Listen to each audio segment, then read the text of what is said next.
Hello everyone, my name is Jasmo and today is Wednesday, probably one of my favorite days these weeks here. And today we're going to be coloring this piece, which is Aquaman, originally penciled by Jason Metcalf and inked by Pendicon here on DeviantArt. And Melody, hello! And thank you for the host, really appreciate that. How are you doing today?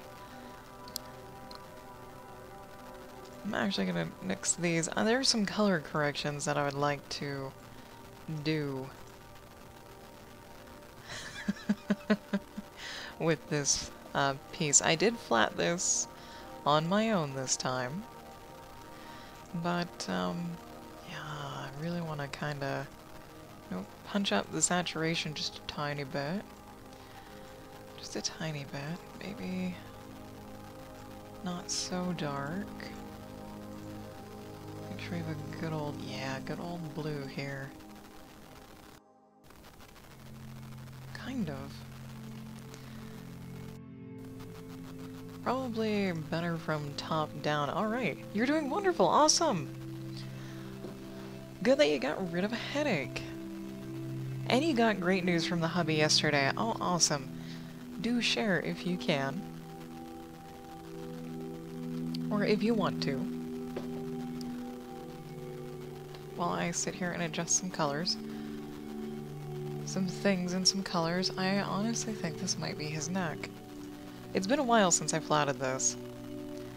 So we'll see. Oh dear. Wrong color. Wrong layer, wrong color. Boop, boop. Boop, boop, boop. Let's see what that does. You gotta have room for the neck. And oh god, what is all of this mess?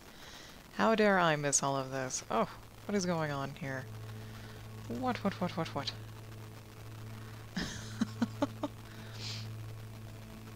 Ooh. Nice! I actually heard through Blaine this morning that your hubby is a voice actor. That's amazing. That's awesome. And also very awesome that, wow. From the people that do Caillou. Jesus. Like, PBS folk. Dude, that'd be sick if he got a voice acting gig for PBS.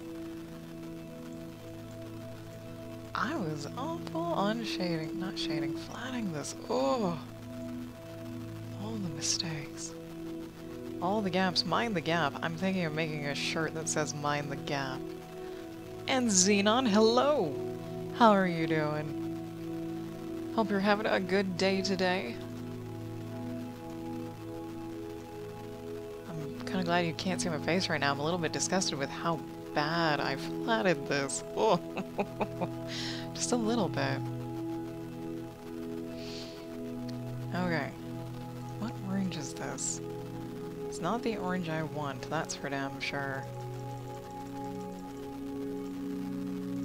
That might be too yellow. Oh, that's probably why. Okay, it is the orange. Ugh. Orange is such a difficult color to get along with. His arms could be a different color.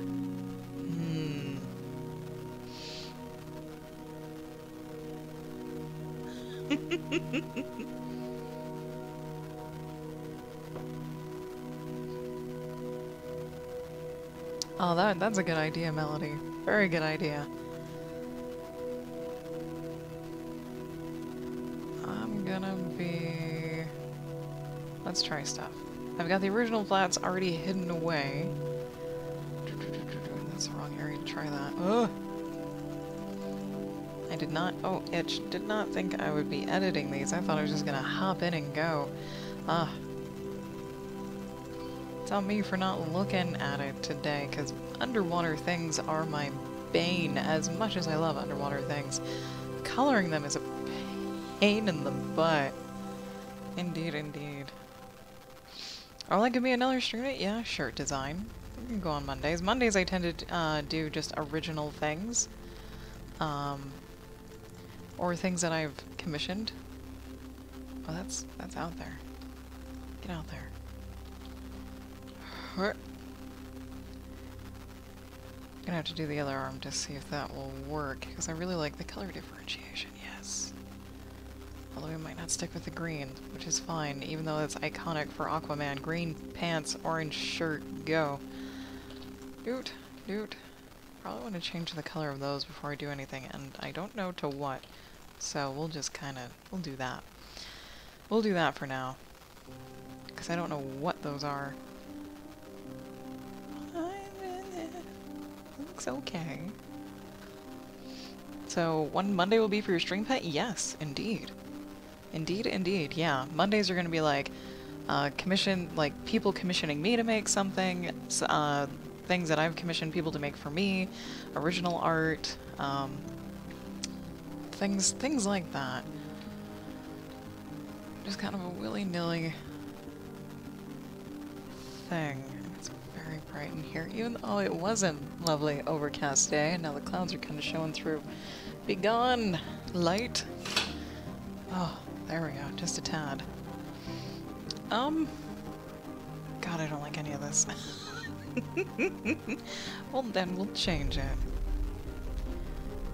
Oh, that's right, I don't want blue. We're looking for lava-y rock. Where is lava-y rock?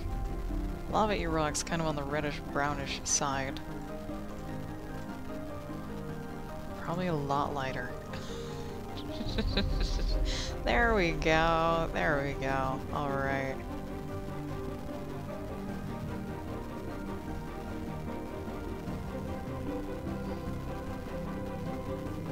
Oh, Xenon, thank you for repeating yourself. I do appreciate it because I will miss lines in chat, for sure. And you're working on your own constructed language. Awesome. I always wondered how you built your own language. Where the hell's that folder? Pixlar, yeah. Yeah, I really like how the squid came out too. Or octopus. This is actually an octopus, but yes, I do like how it came out, very much so. We're like, I don't know, we're like an eighth into shading this whole damn thing. It's gonna take forever. So much time.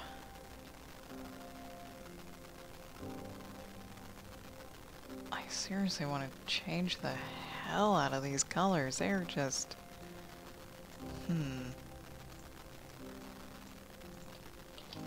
B2? Actually, I like that. Okay. I just don't want that to be the only orange.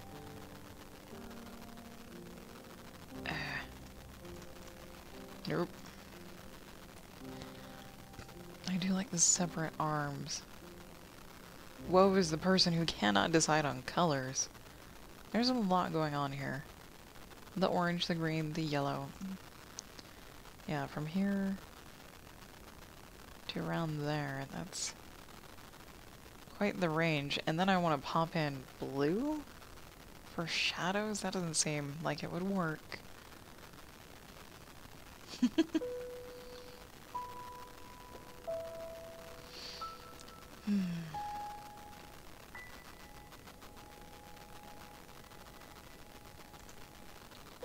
Save often. The last time I colored Aquaman, or the last couple times I colored Aquaman, I've been, like, dissatisfied. Oh. Now, I do want to go look at them to find out why I was dissatisfied. On one, I know it was because I may have only done, oh shit, may have only colored one. But definitely not happy with it. And it was because of the blue, how I handled the blue and the skin, and it just meh.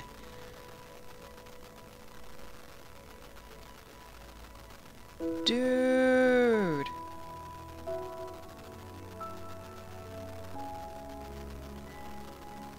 I just gotta, well, it's not a bad text, it's kind of a crap text. So, my dad-in-law screwed up his neck helping his brother with his shed and is out of commission for 7 to 10 days, which sucks because next week I'm gone for 2 weeks. Starting next Monday, I'm gonna be gone for 2 weeks hunting. Like, deer hunting with a bow and arrow. And, my spouse's dad and uncle usually go with us. And his dad is now out of commission for 7 to 10 days. Which would put him at the like the very beginning of hunting season. Because I think it opens on the 30th, which is exactly 1 week from today. Jesus. Oh. Is he alright? Was not expecting to get that text. Damn, okay.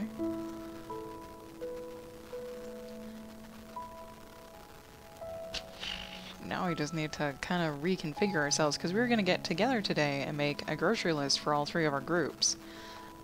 So we didn't end up buying enough food for like 20 people when we only need it for 4 or 5.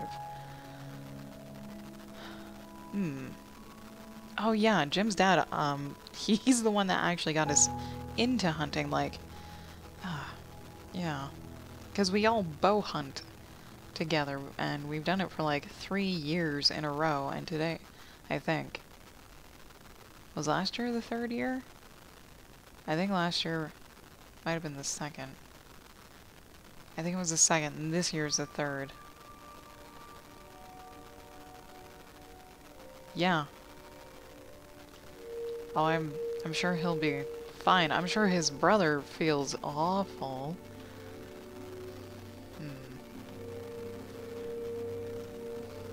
Wrong thing. Wrong thingamajig. Oh, that's not my only Aquaman. Back to work. I was kind of okay with this one. Yeah, I guess I really just did not like how I handled the blue on this one. Because putting blue on skin for shadows can sometimes not be a good thing.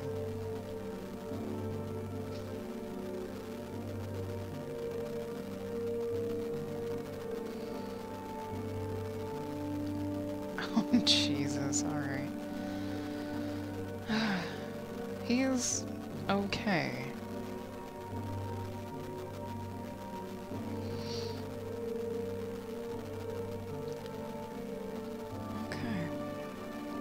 He's,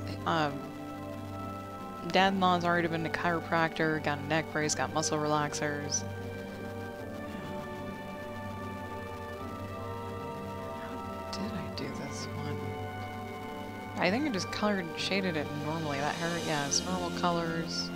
This is, well, mainly because there's a light source of the trident right here. And I colored the lines. Yeah, I colored the lines. Probably should have colored the little faces in here a brighter color, but I liked how that one came out. That one was okay. Other than yeah, probably should have put some color to these. Anyways, don't do this, do this. Okay. We'll see if we can do such a thing. I don't know how deep the water he is in right now. And he is obviously underwater because there's bubbles floating here and there, because I did take a look at the background and it could have been possible that he's standing on a rock with wave water like crashing up behind him. That could have been a thing, so... Oh, let's just dive right into it after we grab a sip of coffee.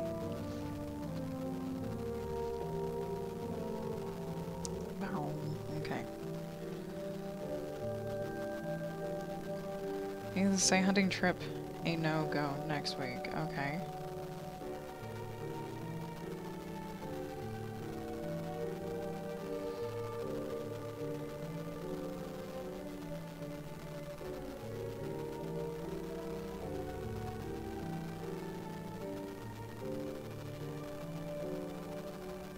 Okay. Okay, so that might be actually rescheduled. Okay. Because, yeah, I don't want to leave dad-in-law behind for hunting.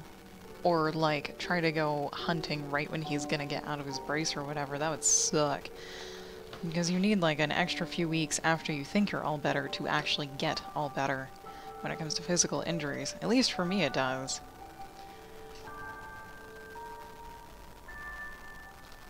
Okay. So I'll have to adjust my schedule then. And so will you. Hun person. Oh my god, I said that. No!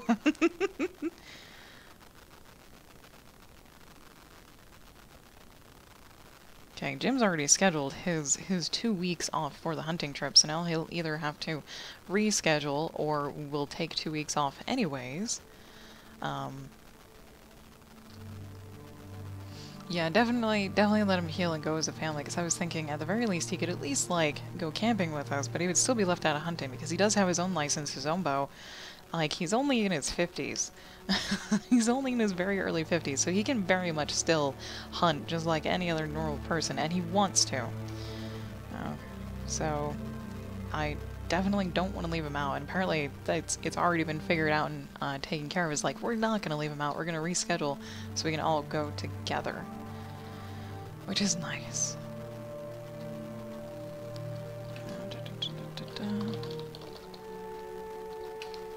Put that in there. Yeah. Thankfully, our families get along with us and each other very well. Where the hell do we start? Where do we start? Identifying a light source. We're identifying a light source, which is top to bottom. Because of the black lines that we are provided with, there's not really a bunch of reflected light coming up at the characters, so it is mainly a top-down. And then our depth of field that we can see is very shallow because of this, at least in terms of lighting. It's very shallow because this whole leg is in black. The only thing that bothers me is this.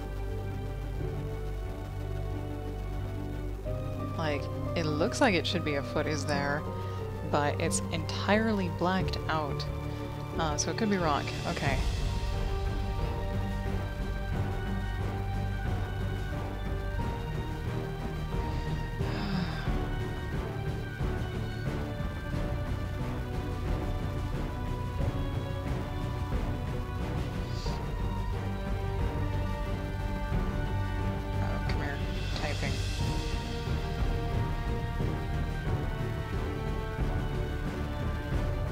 Apologize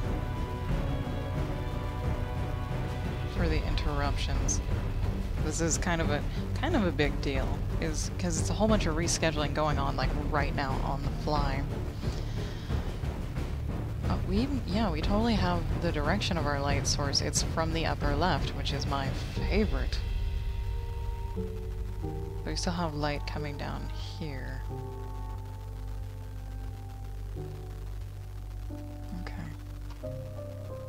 Smallest planes first. Go! Oh my god, hun.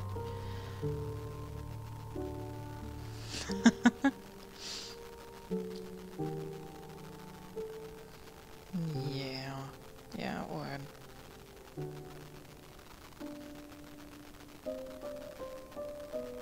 So starting next Monday, I don't know if I'll actually be here or not. Oop. We'll go with warmer shades, even though that goes against every grain in my person. Grab the right. Damn it. I'm not. Yeah, I'm gonna be like off over here where you can barely see this. Maybe I should clear away this glint on the bubble. And that glint on the bubble. I don't know. Fun. We're gonna be having some fun. We're gonna color. I also wonder if I should glow his eyes, and also wondering if I should just look at the flats a little more closely. Because, my god.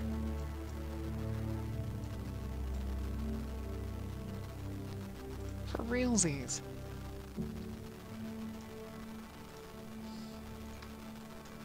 What was I thinking? For realsies.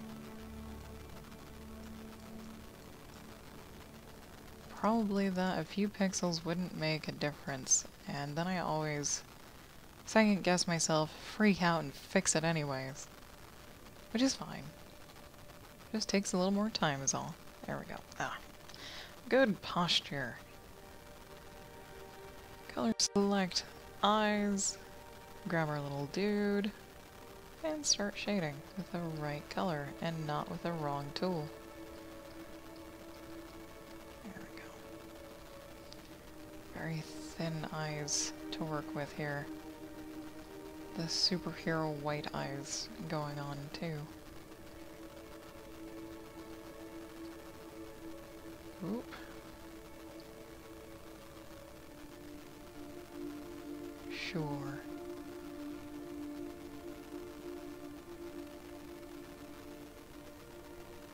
Should just be a little bit of shadow underneath. So now we're gonna hang out, relax, and color, color, which is shading. Really. Is applying more layers of color to an already established layer of color.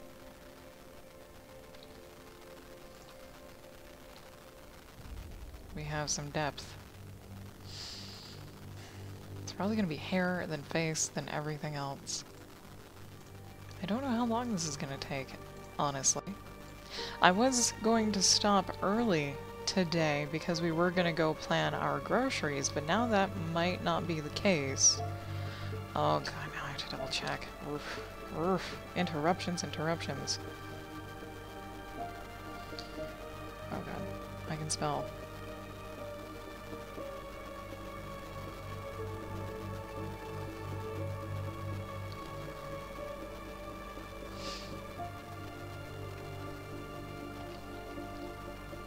And the reason I wanted to double check on that is because Dad-in-law lives in another city, a neighboring city.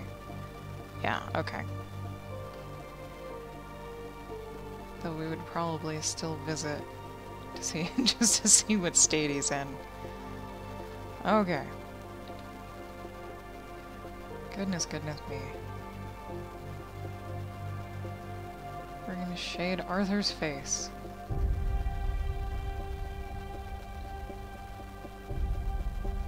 And I'm going to try to not overblend this time. I have a habit of overblending, of actually like overblending. I've finally admitted to myself I have a blending problem.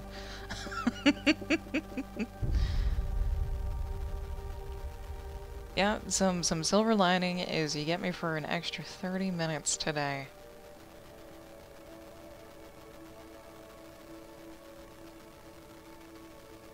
Is that his upper lip? That has to be his upper lip. So this is lower lip. Oh my god, he actually has lips. Do you know how rare it is to get lips on a super dude? It's like incredibly rare. And highly appreciated because I usually put them in anyways, even if they're not there.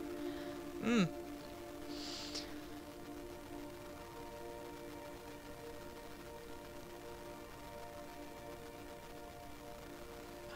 man, okay. Face structure. Oh, wrong color. Yeah, it is extremely rare to get a top lip in an image rendered with a comic style or dealing with a superhero of any kind. Unless they're not Caucasian, basically.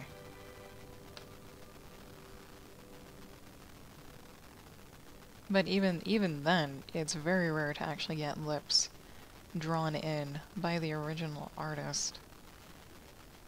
And that may seem like a weird thing to like nerd out about, but I've colored so many superheroes, men and women alike,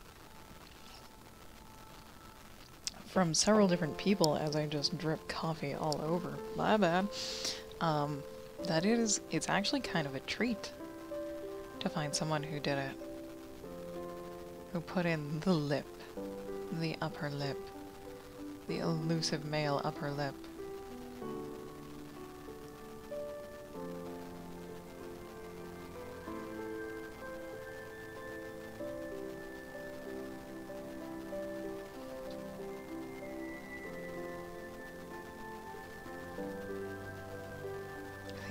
a smirk going on, too. Arthur getting a little confident there. Sure.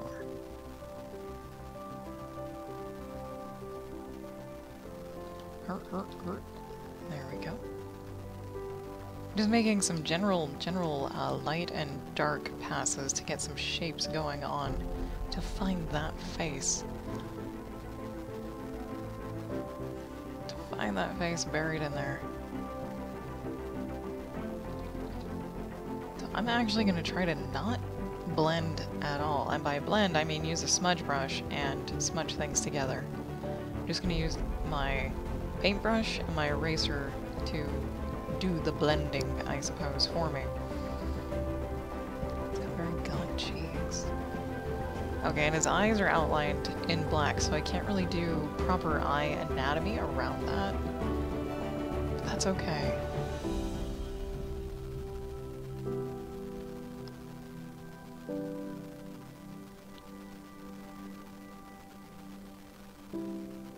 I'm just stoked that there's an upper lip. I cannot get over that. Okay, hand.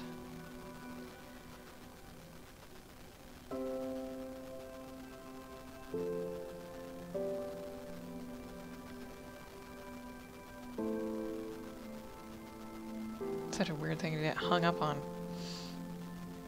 Oh yeah, definitely a very purposeful choice by the line artist, for sure. They want to make a higher impact, make him look a little bit more threatening and less friendly. There's also a bit of seriousness to it as well. And, well, Arthur doesn't have a mask or anything, like, Superman doesn't have a mask or anything either, so artists kind of do a little bit of free reign on their eyes and whatnot, depending on the situation that they're depicted in. And right now we really don't know what the situation is, other than Arthur probably sees something he doesn't like and shit's about to go down. That could be the thing that is happening. Because if it was a non-confrontational thing that he's experiencing, we'd probably have a much more relaxed face, less angular shadows, and all of that good stuff. Okay. Yeah, I pretty much just wanted this hand in shadow. So we can come back in and erase in the details.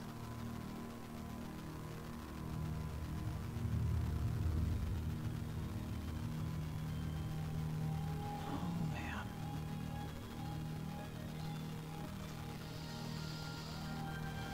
A little more.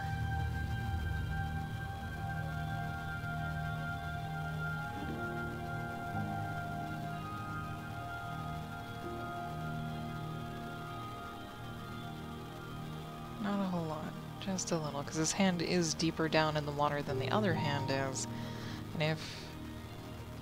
I don't know if I want to shade this all the same, or pretend like there's less light down at the feet than there is up at this top hand. If that's the case, then this hand should be much brighter than his face. Which we can do, and see if it looks good, and if it looks good, we can keep it. And if it doesn't look good, we'll do it over again. Because that's what we can do. If we don't like it, change it. We can change it all we want. So we might go really ham on this light color.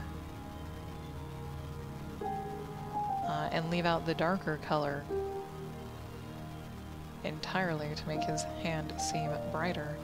And then on his face, use both of them, and then on his other hand down below, just use the darker color again. I can use it just a tad. Like so. Okay. The brightest spots on a person's face are usually the very corner of the eye and the brow bone. He has no eyebrows! Oh dear. Okay. That's actually also okay, because these black lines around the eye can give the illusion of eyebrows, and that might actually be the eyebrows really squinching down hard over his eyes. Because this is brow muscle. This whole thing is brow muscle. This whole thing shouldn't be eyebrow. Just, yeah. That's probably, yeah, what's going on there. Is that this black line right here is eyebrow. Okay.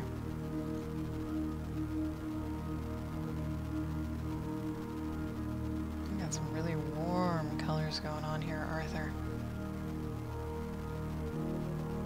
This will definitely be different. I hope this comes out somewhat decent. That would make me happy. That would make me really happy. Okay, he already has a nose shadow, so I don't need to put one in myself. It is already there. It is already made. Which is good, because I suck at putting in nose shadows accurately.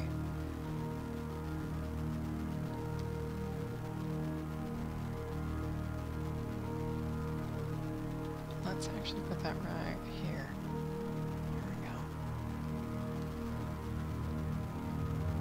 Although I did gain quite a lot of practice from the Avenger Girls piece we did last week. I really liked how some of the faces came out on that, or just some of the areas. They came out pretty nice.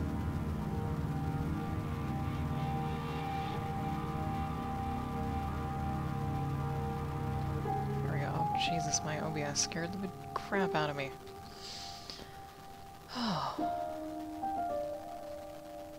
It moves because the friggin' little sideshow over here. So I'm not gonna have to pseudo rush, even though 30 minutes could mean like just a few more details than not. There we go. I will take my time.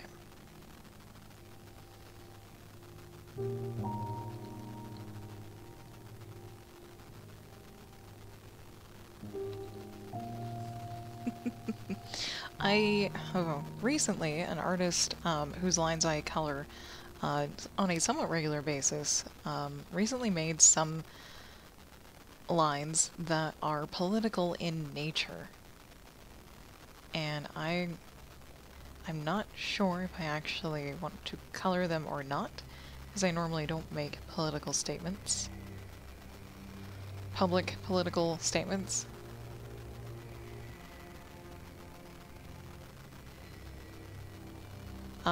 And my one dilemma of why I wouldn't color them is because there is a politician in these lines that I don't want to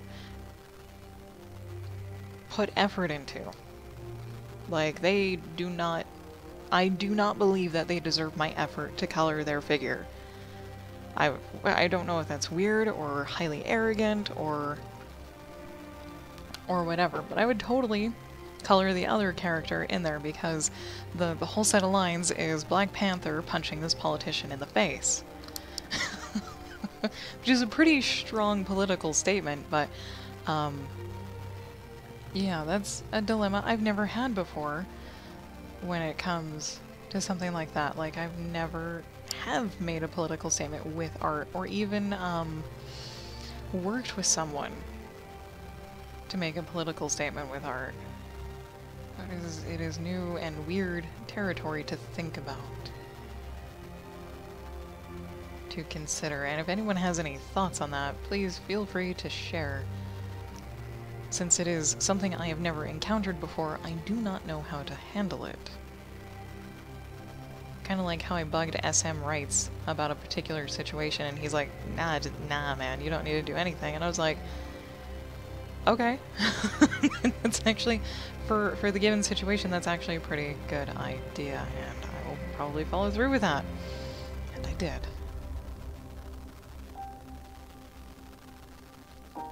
I know I'm being very vague, but I'm also trying to be diplomatic about it. Wow, his face is really pale. Highly contrasts with a really light color, and then his hand looks like it's from a different dimension altogether. So we'll just, boop.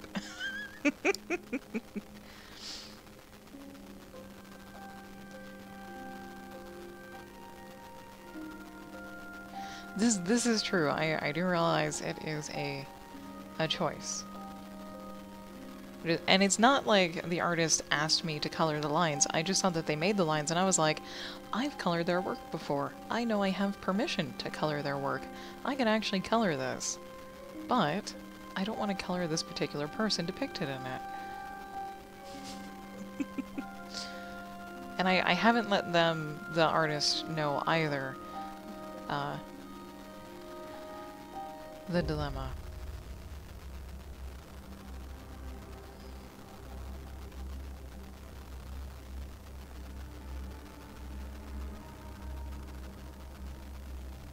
And I don't know if I have an odd viewpoint of why you should put effort into something. Should, at least for me, you should put effort into things that you like or believe in or support. And if I don't like, believe in, or support someone, I don't need to put the effort forth into it. Which is to say, just don't flat out do it at all. It's an odd. I'm gonna be talking in circles now. Don't mind me. I'm trying to talk out the situation so I don't forget it, because I almost forgot it. And I don't want to forget about it. And lurking ensues. Zealous, good afternoon. Hope you're having a good day today. How are you doing? Other than lurking away over at work. There we go.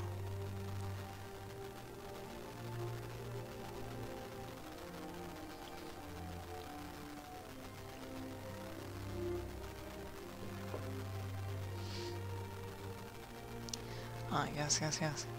Because I have considered approaching coloring the piece in that I don't color that particular politician, but I do color the other character. But I don't know how odd that will look. Mainly because Black Panther wears an entirely black suit, and so there's not much to color.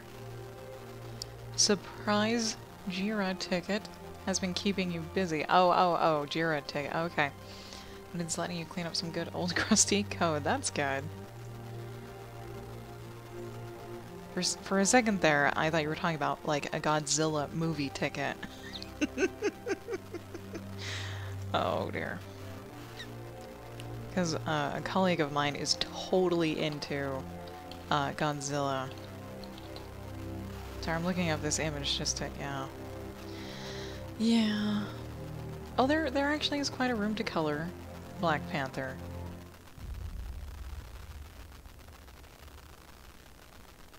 Yeah.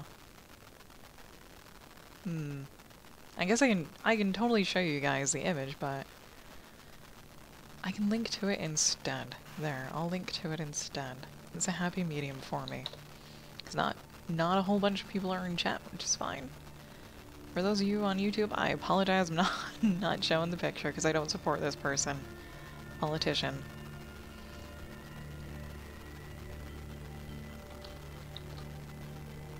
But I will post the link in the YouTube for the people who are there. I do appreciate you hanging out and lurking. Okay, back to coloring, let's see. Okay, the black lines, okay, did it themselves. They shaded it just fine on their own. There we go. I guess the only blending I will do is for this shadow. Right there. Maybe. I'll leave that second one hard lined. Everything's gonna look weird until it's all shaded.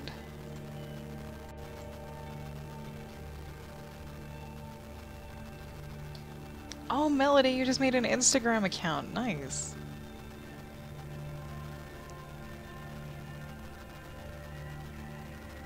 Feel free to link it in chat.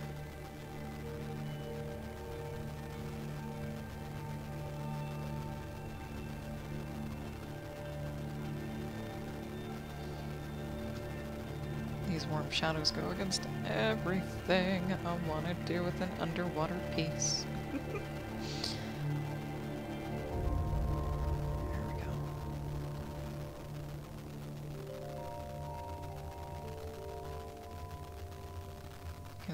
some colors, some things. Ooh, links, links and links. Erica Drayton, hello, and good afternoon. How's your packing going? It's never good when someone comes in and says, "Save me." Boink.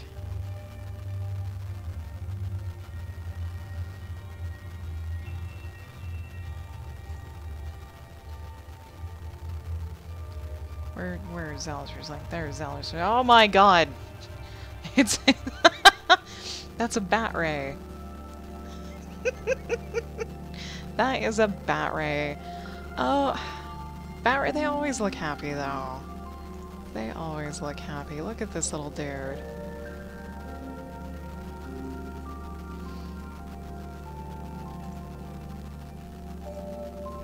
Oh, work's driving you nuts. That's not good.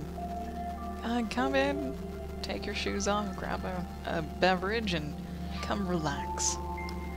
Chill with our chill coloring stream.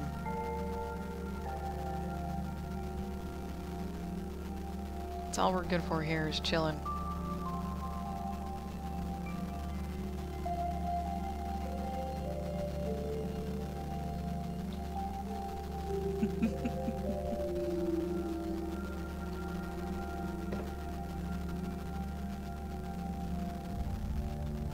Yep, beverages, indeed. Beverages are awesome. Oh, that's a school bus. Oh, one of the few vehicles I can see over the fence as they drive by. I think all of his hair is just going this way. Hurt? Kind of. Damn it. This part right here is a little... I guess we'll tuck everything over here. We'll tuck everything over here. Yeah, that'll work, right?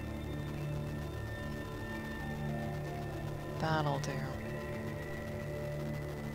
He has a little flame of hair. Nice. Nice. And as I say all these things, I'm like mortified that the original artist is gonna see this and...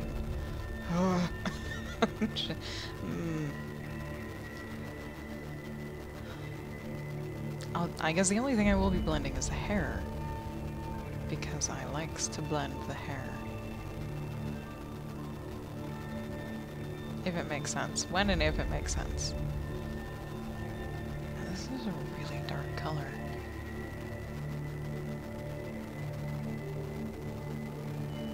Tone it down just a bit.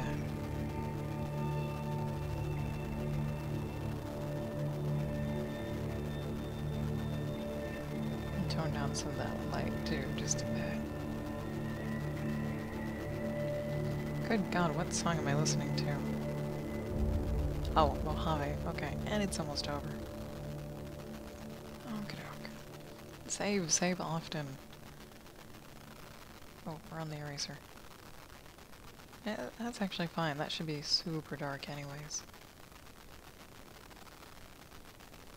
Oop. Ah, lurk, lurk, lurky, yep. Happy lurking, Melody.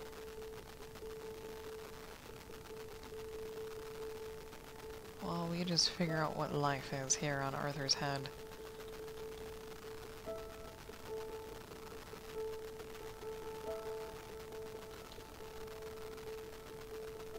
If I erase and paint enough, I may not have to blend the hair. How long would I need to do that? Never done that before. Just to get the hair texture going. I wonder how long it would take. Probably not much longer than usual.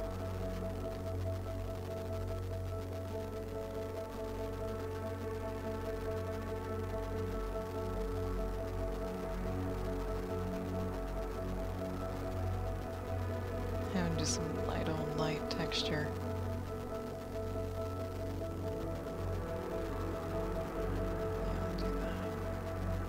Someone's got a little Wolverine thing going on.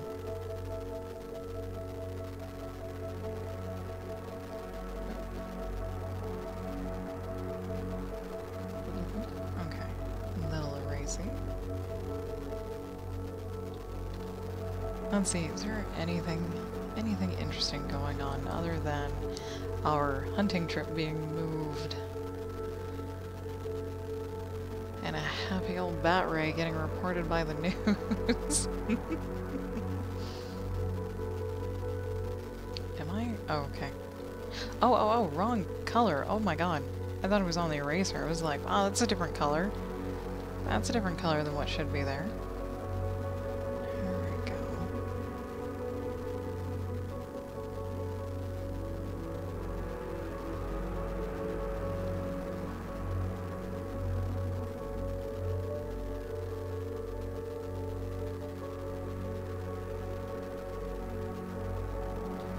I will say, I do enjoy the people in the writing community. I was watching Blaine this morning, there you go, and the topic of eating a vegan lifestyle or diet or whatever came up. I probably repeated myself, but that's okay.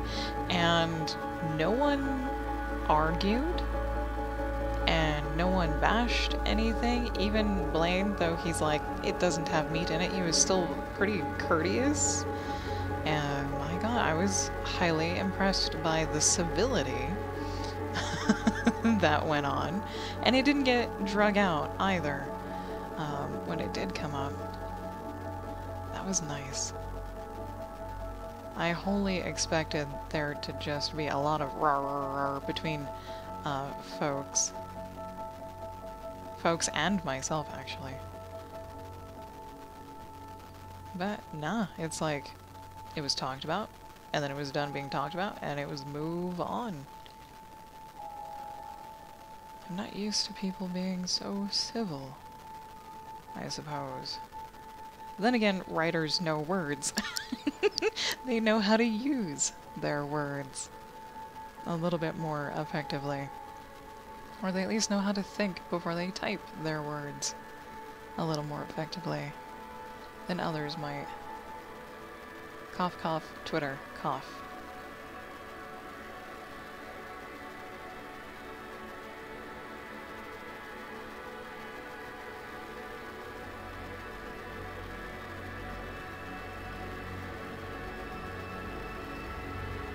His hair is gonna look so messy and crowded and just probably not great.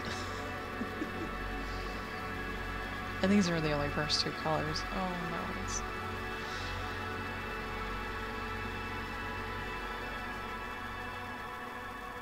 I'll just keep layering them up.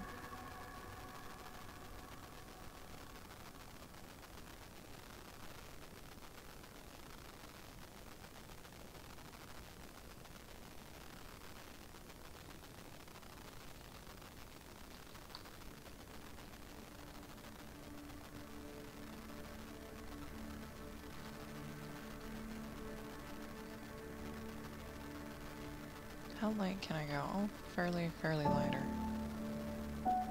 Blink, blink. Oh, tomorrow. Hopefully tomorrow my mood doesn't crash and burn because of the topic of the story that I'm writing. I think last time that started my downward spiral because it's an uncomfortable topic.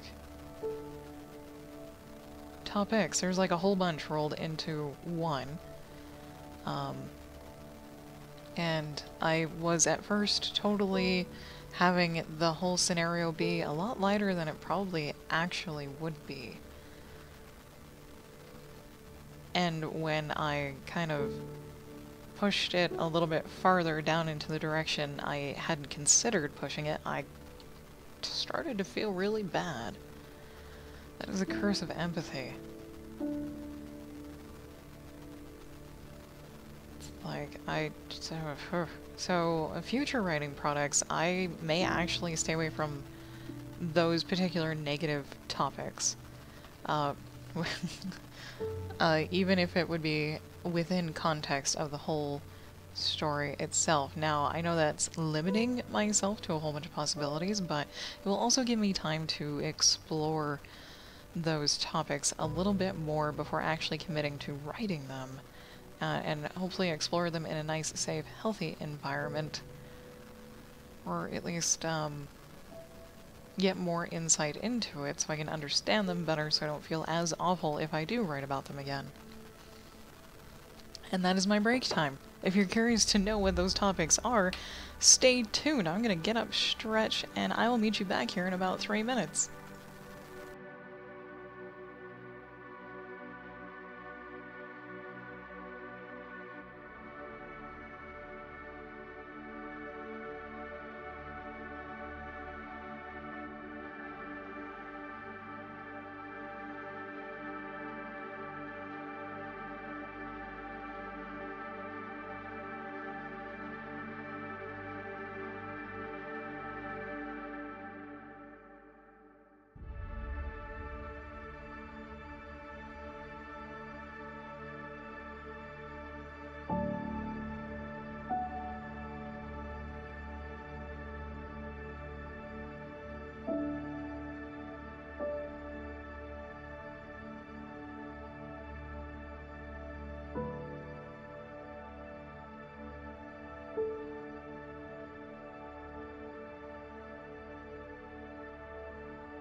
Alright, we're back. Indeed, the radio voice said stay tuned. There you go.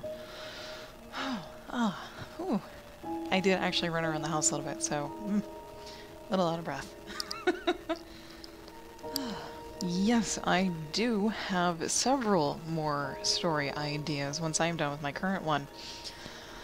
Oh, those negative topics are basically negative topics of in the world. Slavery, abuse, physical, emotional, verbal, having your control taken away, just things that would make you feel not great. I don't think I have any other stories that do that, though. This is the only one.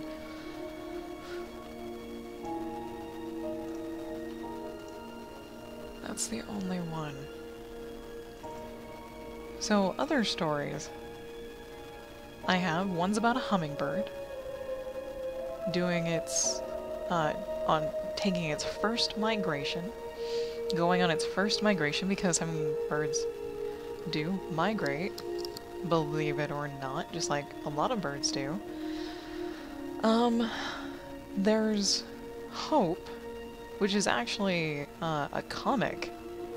I have 2 parts of Hope up as a comic, and then my artist, the line artist, just kind of stopped working and still wanted money. And so I stopped that. But there are others. There's like the ends that I wouldn't mind writing out, which there's like 1, 2, 3, 4, 5 of those. short, really short, just kind of snippets. And then there's the Mermaid Saga, huge world thing to be built. And then there's one called Heirs, which I may have totally forgotten about. Complete, incomplete. Road Visions. I don't know where it is either. I do have a number of really old short stories. Where is that? Was it in my comics? Yeah, I've got like a dozen or more ideas floating around. Anyways.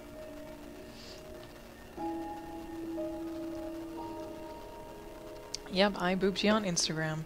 Would you rather your trade story be more... No, you can write it however you want it to be. Honestly. Write it however you would like it to be. If it has a giant conflict in it, go with the conflict. It does not have to have a happy ending at all.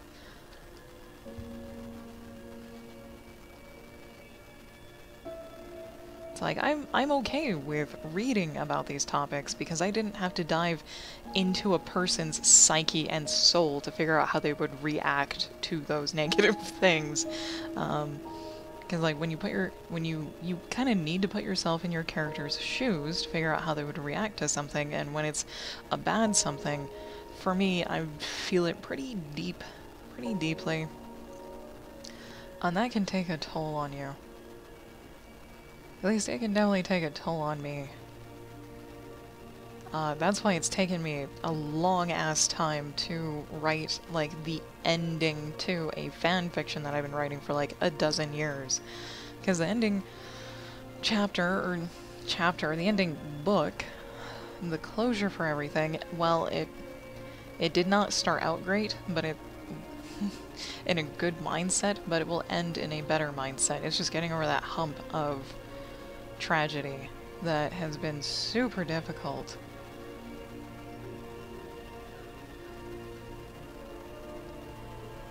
Yeah.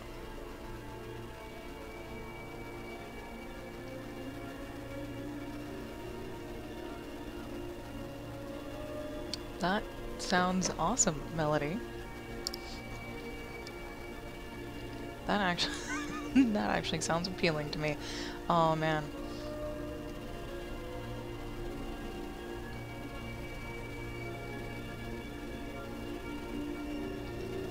Doing here? That seems way too smooth. It needs to be chunkier, but I do not know how to do the chunky in the hair. How do we make the hair look more chunky? More planes of color, less blending, that's how. But where where to do that? Does not know.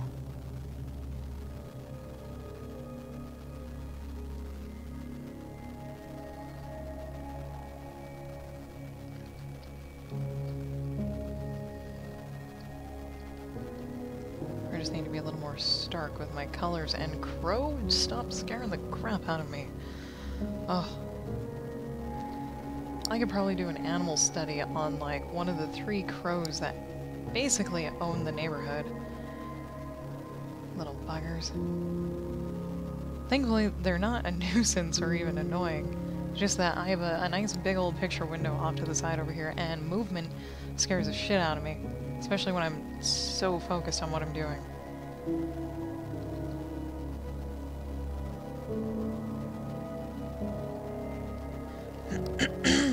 There we go. Clear the voice. There. Much better. Both the hair and my voice. Much better. Okay. So, that. I don't know what these little ribbony things are, to be honest. Not a damn clue. I don't know, yeah, because I don't know if they're tied to his gauntlets. They probably aren't, because here's the underside of a gauntlet, and here's the top side of a gauntlet, and nowhere is this one attached, and nowhere are those 2 attached. They could be ribbons.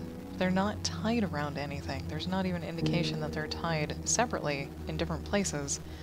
And this one looks like it's on the gauntlet, and this one looks like it's coming out behind the gauntlet.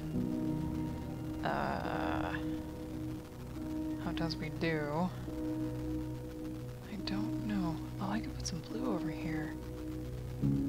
Ooh, I can put a little reflected light over here. Right there. It's something I would love to practice, is having multiple light sources or a much more defined reflected light source. I need to find more open lines, so basically just totally empty lines that have no inking or shading to them.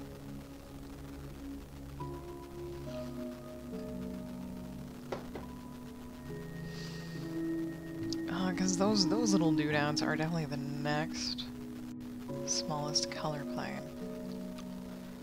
Oop. And since we're giving everything a warm shadow, we can pop that up to some purple. Well, thank you, Erica. This was originally drawn by Jason Metcalf and inked by Pendicon over on DeviantArt. I should probably have left that up. Oh, it's easy to find. Easy to find. There's the original. And pop that over in YouTube as well. Well, maybe. Click. Paste. Maybe? You can do it, I believe. Okay. I can't even type over on YouTube. Oh yeah, I can type, oh god, on Twitch. How odd. There we go. Okay, I just had to click in a particular spot. There we go.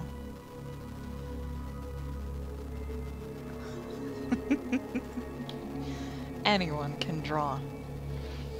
Anyone. It's the time. It is the time. If you spent the same amount of time practicing drawing as you do writing, you would probably get fairly good at drawing.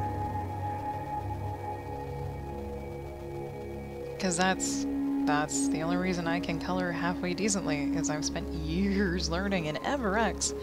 Good evening and afternoon to you too. How are you doing today?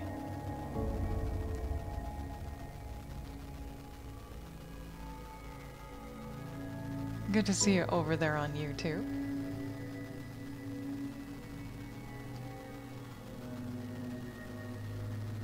That is not light enough. Maps are a great place to start. Oh yeah. You know, there are people out there who are like really good at drawing maps and then nothing else.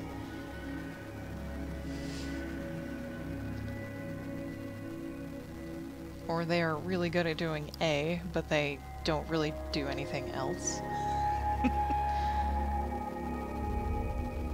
Or they haven't developed the skill for it. I don't know where I'm going with this, just ignore me. I am talking now, probably just to talk and fill the void.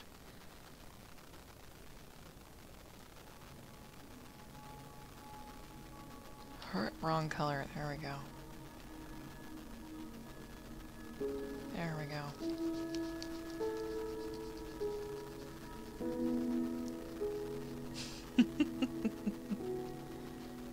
Ah, it switched to Twitch. Thank you.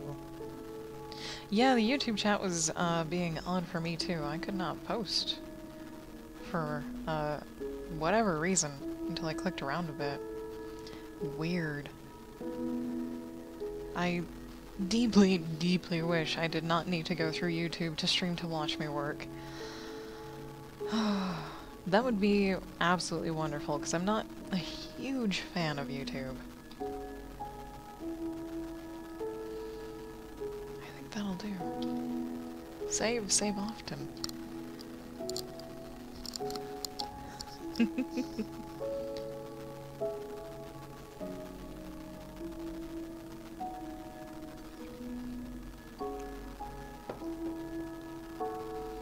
What is the next smallest plane of color? I kind of want to say the green. Because then there's the orange. But Then there's the green. Let's go with green. And then orange, and then probably rock, and then probably gold. Oop. We are going for warmer. Ugh. Warmer shadows. That means a little that way then. Interesting. I don't color a whole bunch with green. Though I would like to, and usually when I do... Actually, no, I can't even say that. I'm like, usually when I do, it's on the blue side. I have no idea what side it's on. I rarely do it. I did try a few, like, green and blue pieces. One was on Catwoman and one was on a Batman piece, and the Batman piece turned out to look like a rave.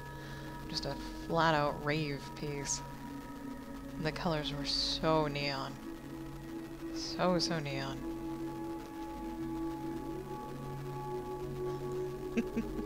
I love world building. Oh, Melody.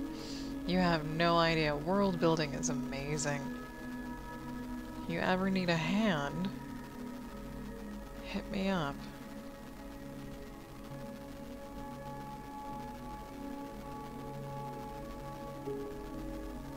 Because not only do I like to develop people, individuals, and basically their souls, I love to world build.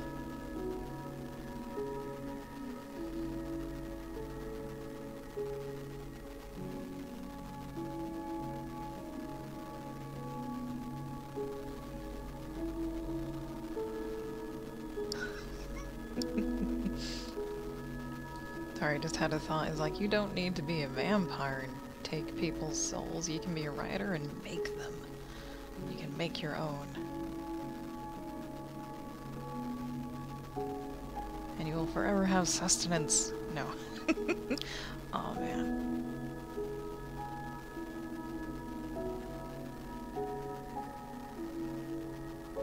Musculature. Oh, there's a leg in here. Whoops.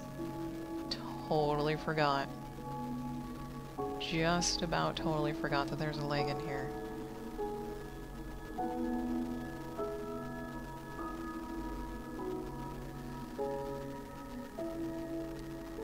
Because there's a quad. Here's the other quad.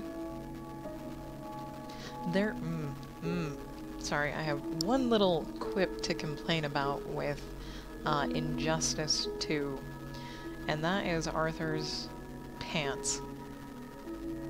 That is Aquaman's pants in Injustice 2. Why the bandages? For the love of God, why the bandages?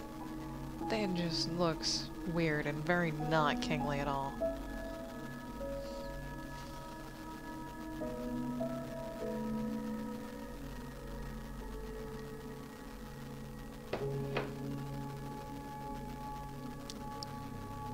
That description was actually pretty good, Melody. And I can, like, several books and actual cartoons come to mind with that description. The first one I thought about was Avatar, The Last Airbender, and that kind of sounds like what the Fire Nation would do. Yeah.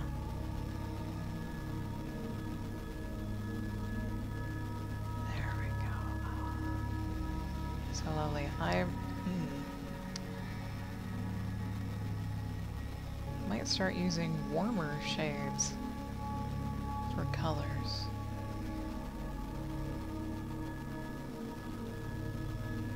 Oh man, you never got to watch all of Avatar. I only watched the original seasons before Legend of Korra. I have not seen any of the Legend of Korra, but I'm pretty sure that it's just as good as the original. And there's probably a few parts that would actually make me cry. Because when you think about it, Aang is the Avatar, and the only way you get a new Avatar is for the previous one to die. What is Legend of Korra about? The new Avatar. Guess who's dead? Spoiler! Oh. Getting choked up about it, Jesus. Because Jim and I, we both watched it. We binged watched it like twice. And we absolutely adored the series. Oh, where's my fan? Jesus Christ. Ugh. Oh, the feels. So, oh. I'm also really hot, so, like, it is warm in here for some reason. Oh. The feels are so real. For that damn kid show, which really wasn't like, I don't even see it as a kid show. That was an amazing, amazing series.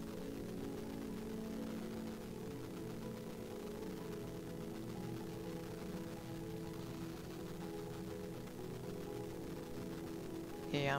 Anyone out there on YouTube, if you've not seen Avatar: The Last Airbender, you should. It's good. It is very, very good. And not the live action movie. Screw the live action movie. Watch the cartoon and all the series. I can't really speak to Legend of Korra because I haven't watched it yet because we stopped having Netflix and just TV in general. So I never did get to see it. But I think I will make it a point to watch it with Jim. And we might together on our own time, probably rewatch the original season. Like, binge watch it over a week or something. And then watch Legend of Korra. I am, like, 100% certain I will cry, because empathy is a curse.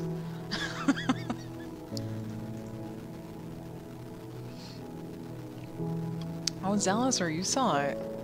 And it only lasted 3 seasons, damn.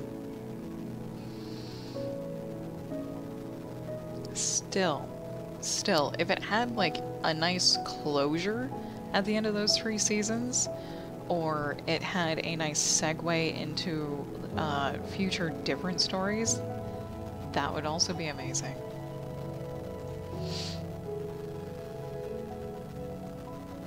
Am I done with the green? I'm gonna be done with the green for now. One thing I think people finally have realized just about stories in general, and it might have actually been Star Wars that did it on a huge public platform first, is that when you have an entirely built world like Star Wars, you don't have to focus on the same dozen characters for every single story. There are billions of other people in that world that was created. There are so many more stories that could be told besides just those main dozen, and I think they did that with Rogue One, right? Oh, EverX80, as a side question, did I ever do anything in Krita? I did, and then I uninstalled it. And then I uninstalled it, because it did not jive with me. It could not jive with me. And let me find the pieces that I did. I think I only colored 1. And that was this one. This was Chitara. This was done entirely in Krita. And then I made an abstract piece in Krita as well, taking advantage of its oily feeling texture. Where is it? It is under... No, it's not under there. Where the hell is it? Under Vita? Yeah. Okay. And then I did this piece in Krita, just as an abstract thing. Yeah.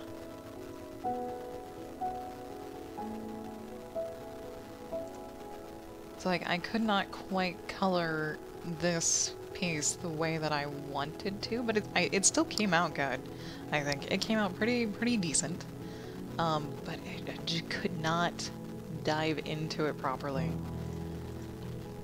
Or I really didn't like how they handled their brush system and their smudging system, even though I'm trying to get away from smudging currently.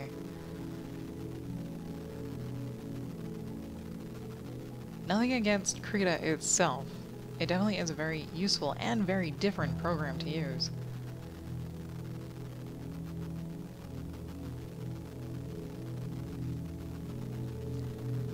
Is Krita known for making things glow? Nope. as far as I know, it's not known for making things glow.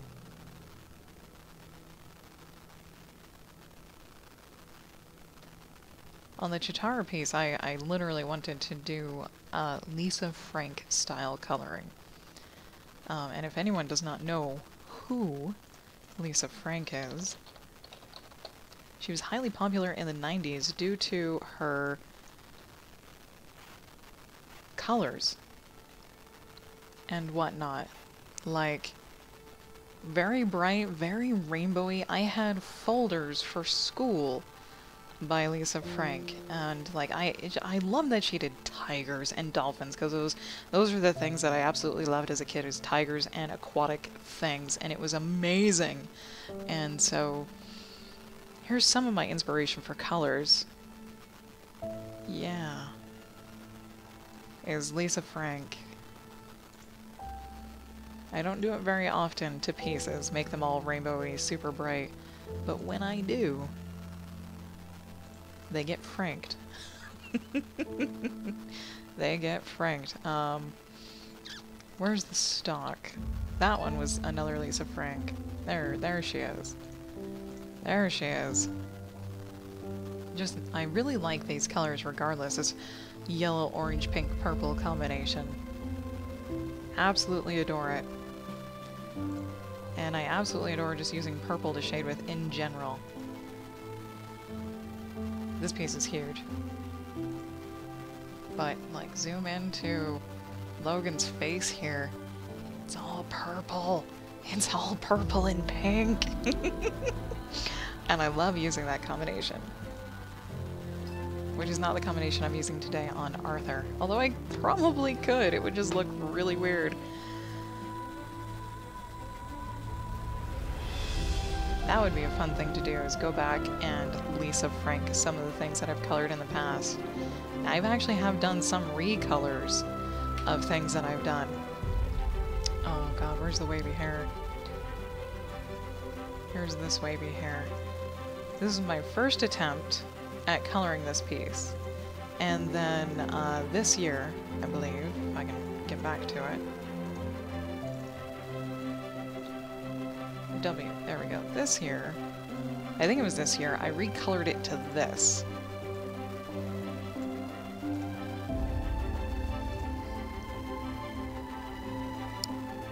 I don't know when this was. Oh yeah, this was this year, obviously. I put my signature on it. But yeah, first initial colors, because I was like, oh, somewhat realistic colors. Then I was like, I want fire. Let's do something fiery and warm and yellow to a maroon pink purple thing, and that's what happens. Ah yeah, Erica, I was in Blaine's stream earlier today, yep.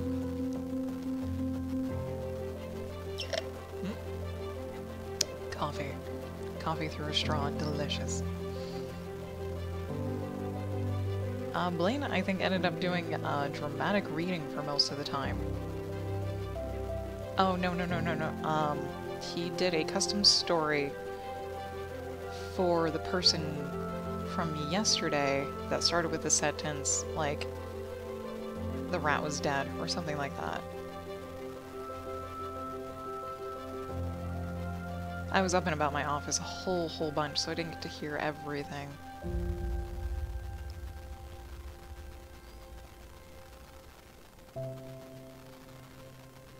I don't know if he was, looking. He probably did ask for you at some point to see if you were there. And then, because you weren't, he just moved on to the next prompt available.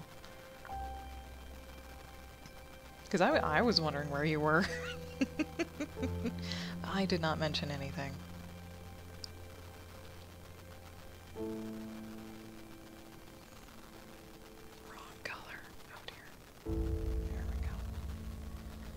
We will use the bright and shiny orange. Oh, there is no texture back there. Okay. Doobadoo. Doobadoo. Wrong color. Thank you. Seems very craggly. I don't think there's any other orange. Nope, just the torso. Okay.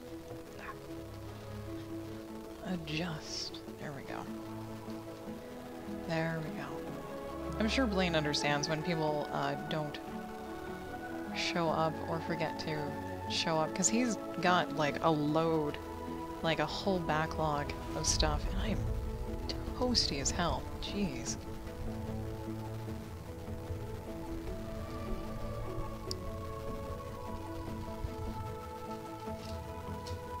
Like, I didn't even put a sweater on today. There we go.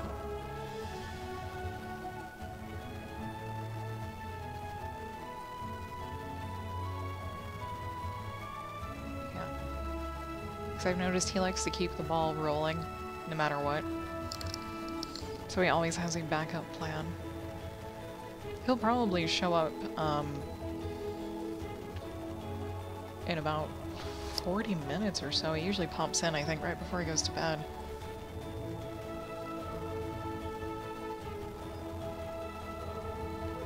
If he does, yeah. Doot.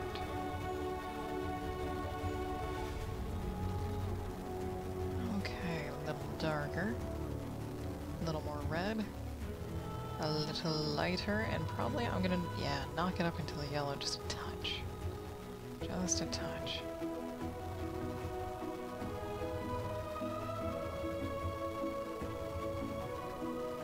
I should probably be using a textured brush. What the... oh. Which could be... nope.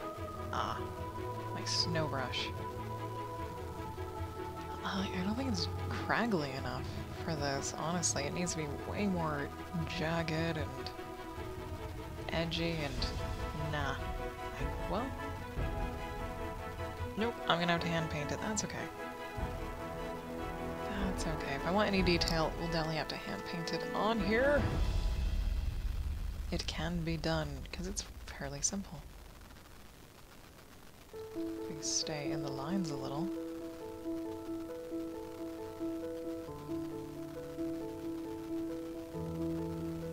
And don't forget to blink. There we go.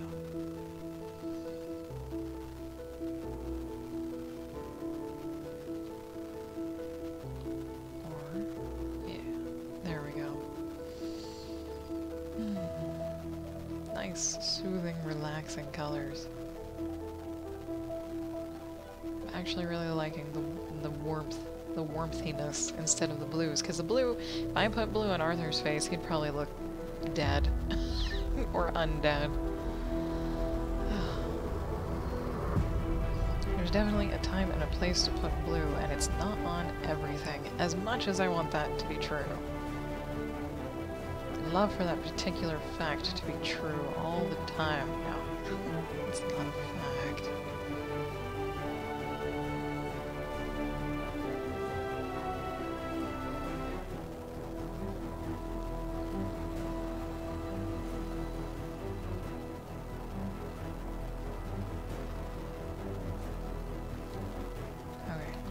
That? Well, the image that when I post it, it's gonna be about this big. Which is why I offer the full resolution to the original artists, because it'll be about this big and have a nasty big old watermark on it.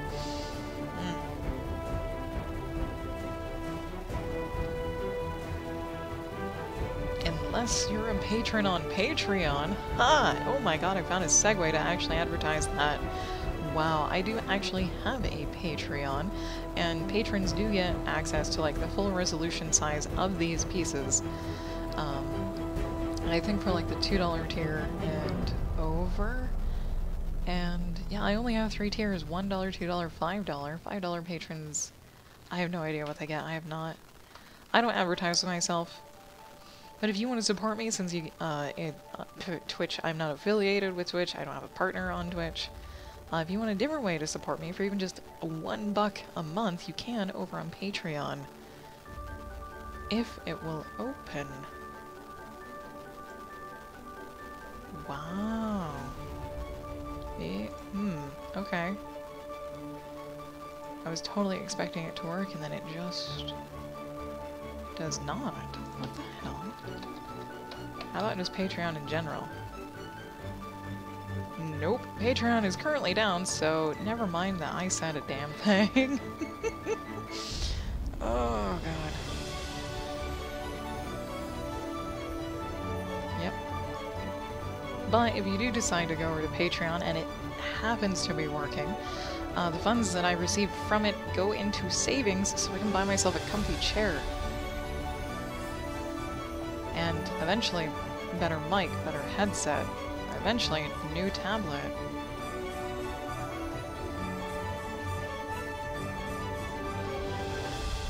And not because this tablet is, like, dying or anything like that, it's just that this is, like, 5 years old or older, and there are way more efficient, awesome versions of tablets now, because technology moves incredibly fast. Yeah, of course Patreon is down the one time I have enough courage to actually mention it. Yeah, it's fine. Yeah, if I ever do get a new tablet, this one will be given away with the stylus and all of the nibs and the little stylus holder too. If that ever happens.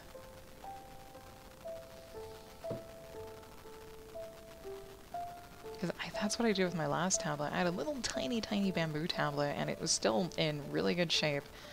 Even though you can kind of see some shininess on here, there's like no uber super scratches or anything. I actually gave that one away.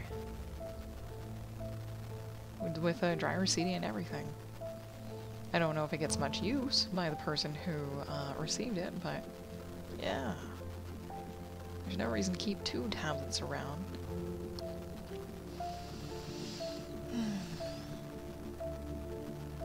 This is a collar. Why is there a collar here? Why is this a thing? I guess it's just a thing that's gonna be there. Alright.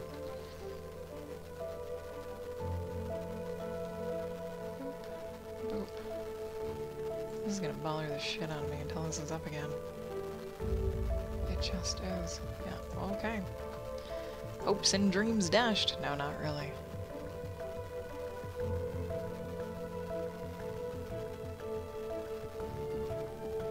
Another way to support me for free, though, is going over to my YouTube and subscribing. You can turn that little alarm button on, because I don't know if you get alerts when people go live on Twitch. I don't know, but you'll hopefully get alerted when the thing uploads itself. Because I'm pretty much just archiving all of my live streams over there again. Not editing, not doing crap to them at all, so they're kind of like continuous podcasts. 3 to 4 hour long podcasts. Of which there's probably only ever like 45 minutes of actual talking and conversation. And the rest of the time is either me describing what I'm doing or silence with music playing in the background. How are we looking here? We're looking kind of odd. Wow, Arthur, you need to take better care of your armor, man. Just a little bit. Or not make it out of whatever it's made out of. That's because of the way I'm coloring it. These all look like little divots.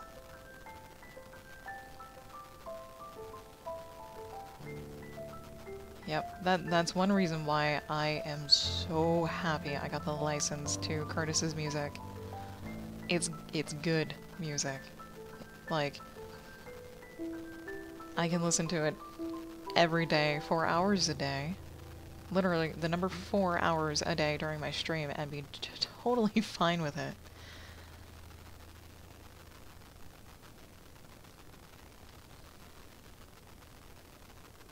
There is a lot of variety from some very soothing, relaxing things to some more upbeat and heroic things to boss battle themes. It's pretty awesome.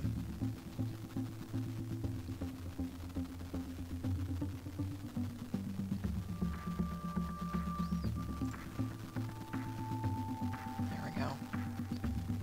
We're getting there.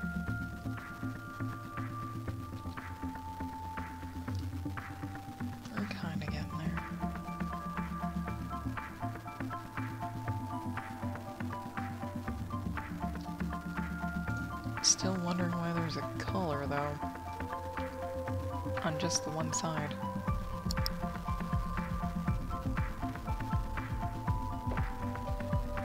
We'll never know. We'll never know.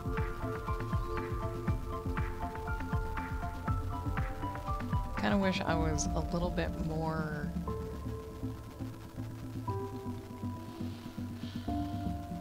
not ambitious, but, I don't know what the word is I'm looking for. A little, like, I wish it was very simple to, like, contact these artists, even though they probably get swamped, anyways with fans, and, like, actually,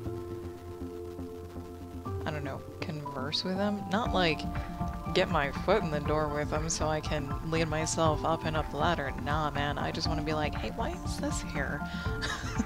I've been coloring your piece, you know, for fun, by the way. Why is this here? Do you know, like, what is this?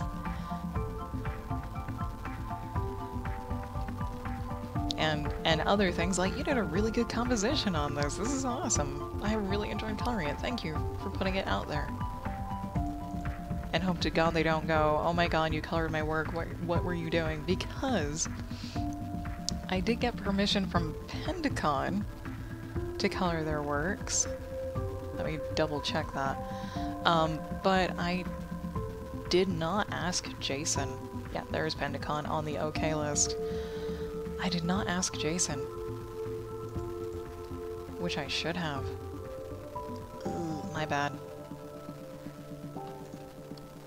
Oh, we'll go with it. We'll go with it. It's like, I don't want to assume anything, but since Jason allowed Pendicon, as far as I know, to ink his works, it would be okay for someone to also color them. Now, it's not criminal, because I'm not making money off this, I don't plan on selling this, or gaining anything in any way other than just having fun coloring it.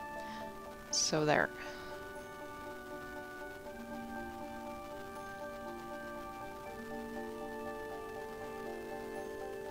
Which makes me always question my decision on Patreon to put, like, the full-size resolution, the full-size pieces behind a paywall. I don't know if I can do that or not.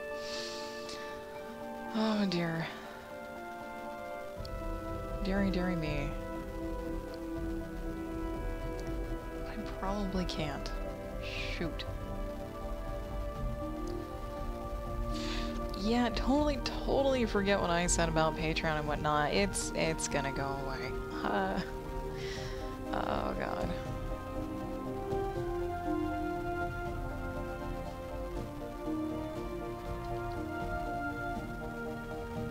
Yep, I've been really off and on about it on Patreon, honestly.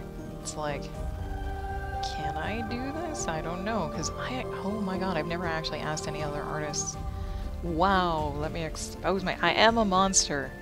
I will admit to that. I'm a monster on many levels, and I do apologize deeply. Oh my god, deeply.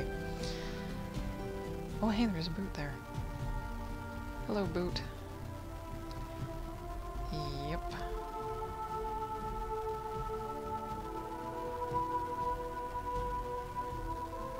Yeah, I'm just getting Patreon gone. And that's okay.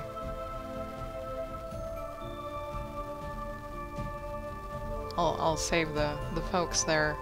The two dudes. The two people. Some funds. What? No. No. You don't know. You color selector. You jerk. Ugh. I didn't even realize it had half selected the other thing. That's okay. Easy fix. Totally easy fix. and right now, I'm like, wow, I really wish my Patreon was up so I can just, bink, kill it dead. And it's really not. Like, oh man, okay. I'll put that on my list of things to do.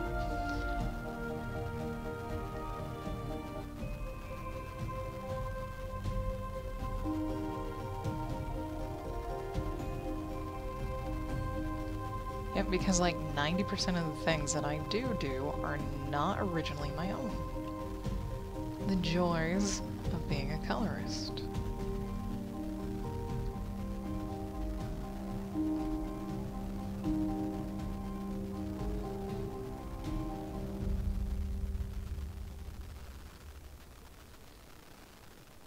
And realizing you made the same mistake for like the dozenth time. Because I think that's originally why I started my Patreon, was to give people access to the full-size resolution of things that I colored. And then I realized I probably can't do that because the works are not originally my own, and I would be making money off of that, even if I did give like the original image to the artist that made the lines. Be wary, folks. No, don't be wary. It's only people like me that need to be wary on all of the decisions you make concerning funds and the thing that you're doing. Because, like, if I got permission from all of the other artists of people that I've colored, all the lines that I've colored, and they were like, yeah, sure, that's totally fine, I'd go ahead and do it. I need to change the subject so I don't talk circles about the same thing.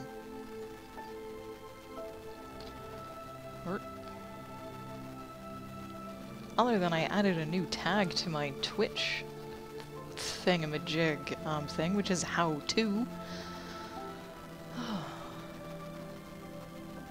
And that's really, would you like to know how to color? And,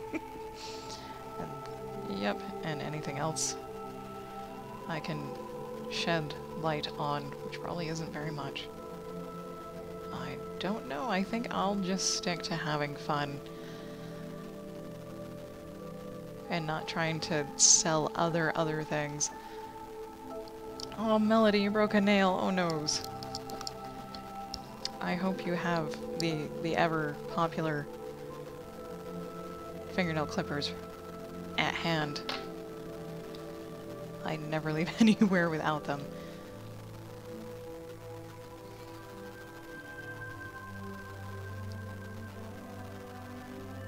I don't even know how this is looking. Give. Things, give.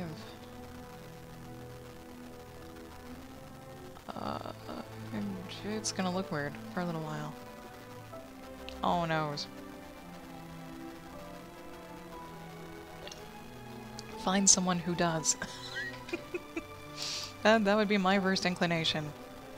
If a nail broke and I didn't have fingernail clippers, I would pester everyone. That would be the only time my social anxiety would not hold me back. Barring an emergency. A real emergency. These broken nails can hurt, man. Those suck.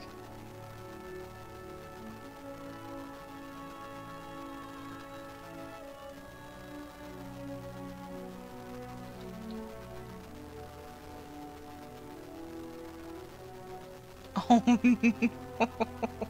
You're the only lady in the office. Damn. Okay. If it's not horrendously awful, and you can live with it for a little while, I'm sure some person, some dude, has some fingernail clippers. But if you can hold out, hold out.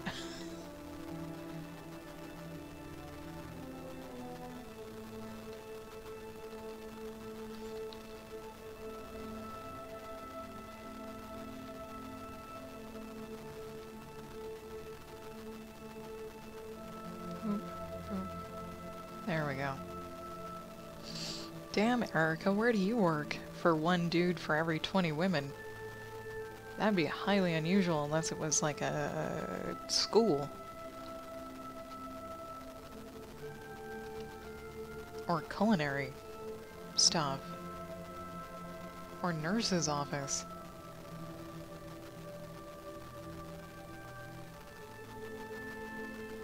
This is wrong. This is incorrect. All the light should be up here. Human resources? Yeah. Human resources? I have no idea what most workplaces are like these days. I have not worked an actual real job since 2009.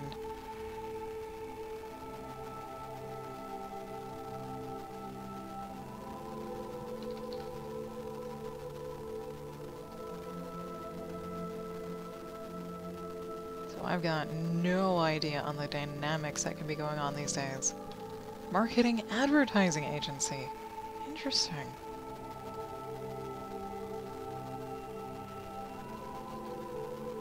Backhoe driving. Jesus. They're still doing road work.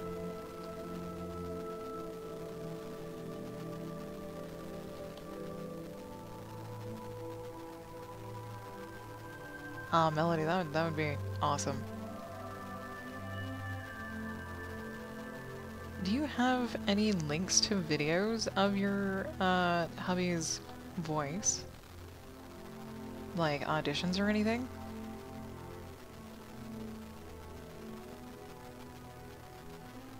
Because that would be cool. That would be baller. If you do, drop those in chat, please. Yep, Patreon is down. If it wasn't, I would be deleting my page. Oh, there's an arm here. Oh, there's a leg there. Whoops. Huh. I don't even remember if I put up this week. Hmm.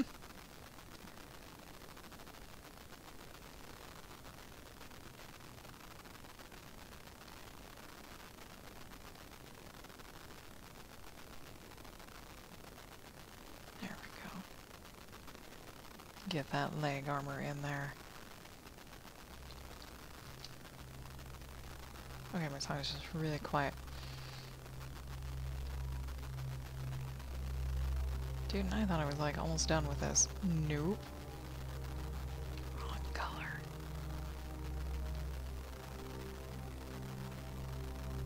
There we go. Oh, these are just the mid-tones. Oh god. Ugh. Just the mid-tones. Alright. That's why we have breaks every once in a while. Oh. So I can check the temperature in the frickin' house, man. Hot, hot, hot.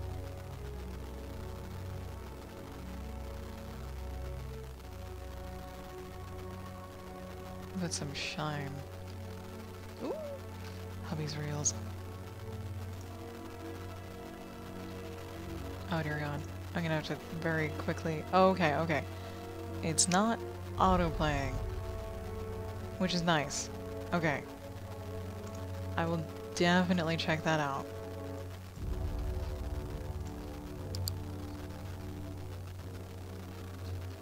Definitely check that out.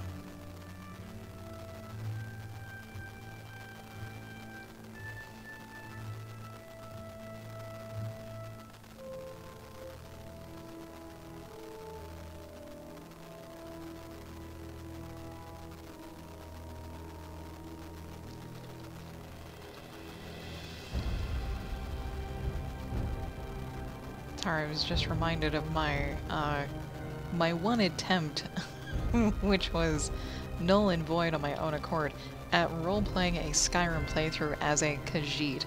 I really wanted to role-play it, and I really wanted to voice it, but I was just too scared. I was very scared. And I... yeah. Ended up not going through with it. If I had a much more open and competent personality, it would have been very nice. It would be fun. I do believe it would have been a very fun thing to do if I could have pulled it off.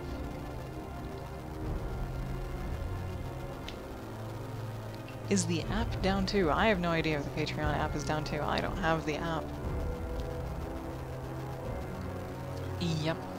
My issue is committing to a voice and whatnot. You know, like if there's any yelling involved or high energy involved.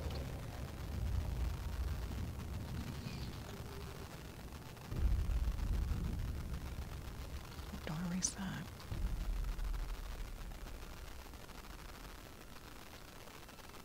They might be doing maintenance. I don't know. It was up earlier today. I do know that. Because I checked my messages on there just in case.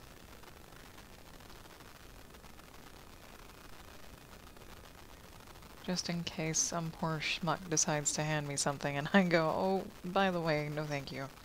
Like a jerk. Ugh.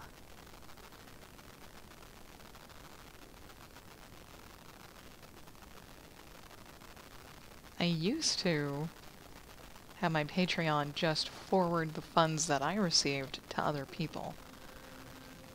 Because Patreon is cool like that, is, if you yourself have, like, a patron or two, and you decide to be a patron to someone else, they'll take the money you get, and that they hold on their site, and apply it to those other people.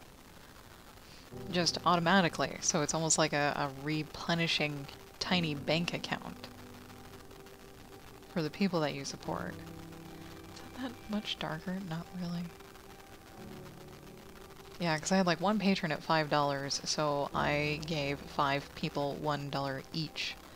And I kept that up, I think, for like half a year. And then I decided to like turn the focus back on myself.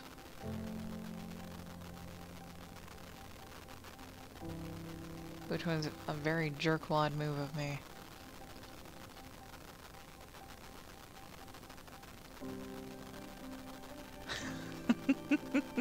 I could probably never speak with an accent, ever. I can speak with a certain speech pattern, but not a cultural accent. No way.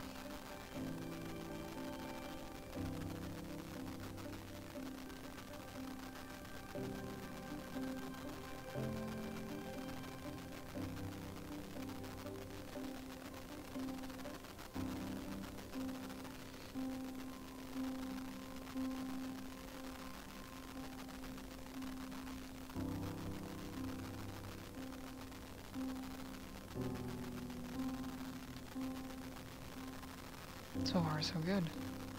A little shine on the belt there. There we go.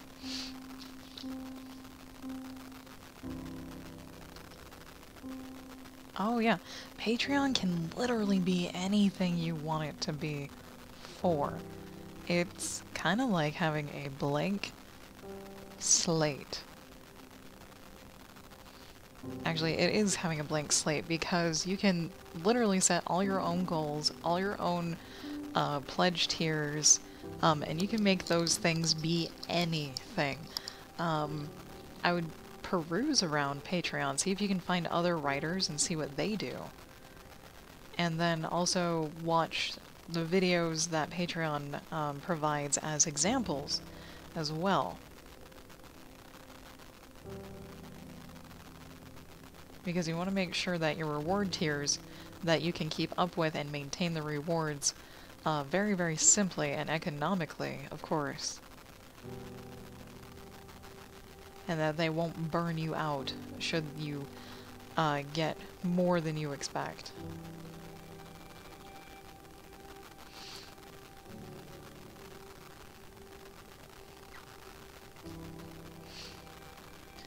Usually the $1 tier people use is, like, the reward for that $1 tier is simply a thank you. There's nothing else attached to it other than a thank you for your support, I super duper really appreciate it. And that's it. And that's totally fine. A lot of folks do that.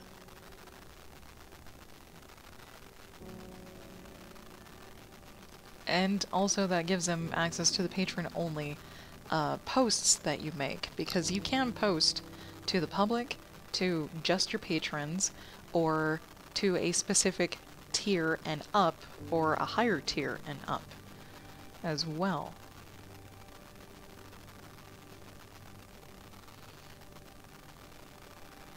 And you can have just that $1 tier to start with, if you want to, because people can always have the option to give you more than that $1, but you somewhere need to make it clear that nothing else will really come of it. And that is getting the little buzz for my break time, so I'm going to get up, stretch, all of that good stuff. And if you've been watching for a while, I highly encourage you to do the same, and I'll meet you back here in about 3 minutes.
Alright, we're back. Welcome back, everybody. Thank you for hanging out with me today. I really appreciate it.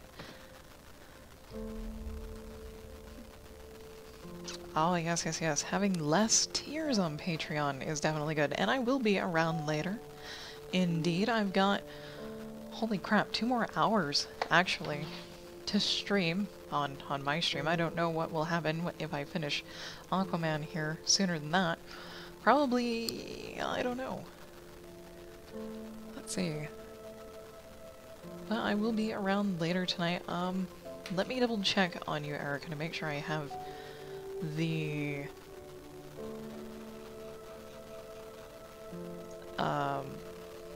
alert on your stream.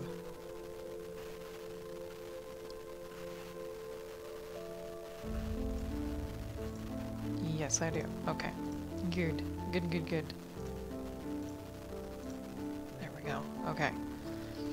Yeah, I used to have, like a dozen tiers. And then I was like, I mentioned this before, and then I was like, no one's ever gonna do that much. Because I had from like $1 to $100 and everything in between. Ludicrous and whatnot. And so I knocked it back down to 3, like $1, $2, $5. And I might even just kill the $5. Actually, I'm just gonna kill it all together. Yep.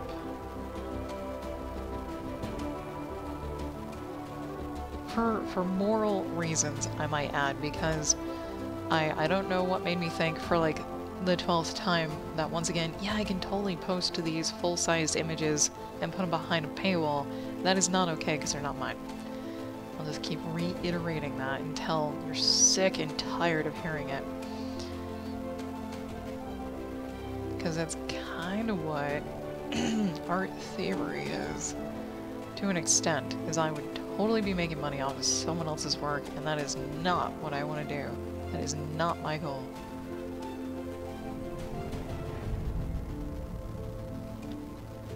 Yep.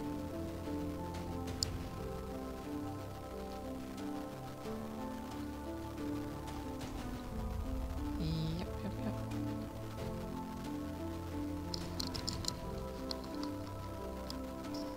How's that? This is odd-ish. Oh, I didn't shade the rest of it. I didn't shade the rest of it. There we go.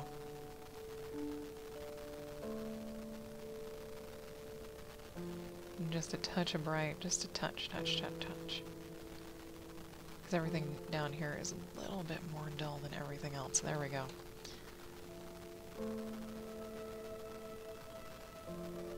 There we go.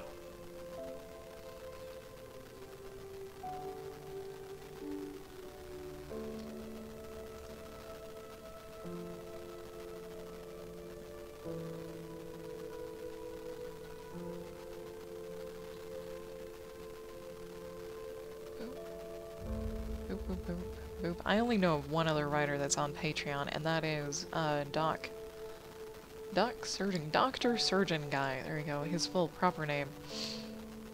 He is also here on Twitch, but he hasn't been writing, I don't think, very much. I'm not sure why. Because, like, usually when he streams, I'm eating dinner. Alright, Erica, heading home. Drive safely. We'll try not to miss you too much. But do get home safely, and we'll catch you later. Thank you for hanging out. Really appreciate it. There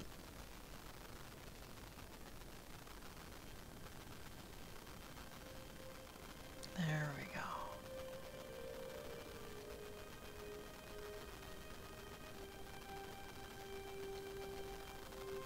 Oh, public transportation. Yep. They drive everywhere except where you want to go. Sorry, our public transportation here sucks. Like, super bad. Like, if I wanted to hop on a bus, the closest one is like 3 miles away. The closest bus stop is like 3 miles away or more. That I'm aware of. Okay, we've got some gold going on. I don't think I shaded this little dude up here. Nope. And put some sunshine on him. Just a bit. There we go, there we go.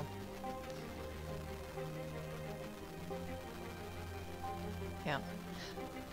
I would absolutely love it if we had a really awesome public transportation system, because, Melody, you bring up a good point. You can read. Like, if you're a student riding the bus, you can do your homework on your way home, so it's done by the time you get home. You can listen to music. If you have a little handheld game thingy, you can play a game. Or if you're an artist, you have a sketch pad, you can sketch some people on the bus. Like, I really enjoy the idea of public transportation, even though people scare the ever-living bejesus out of me. Social anxiety, hashtag social anxiety, yeah.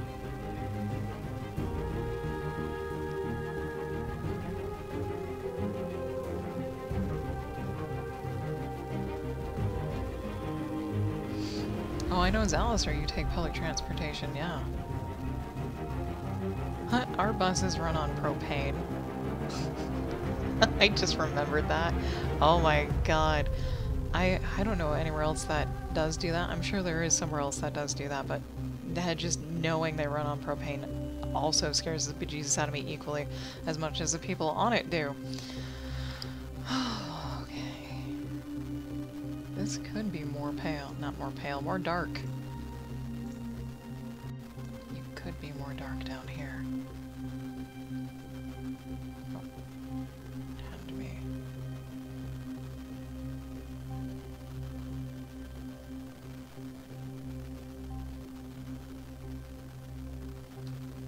That's gonna make him look weird, though.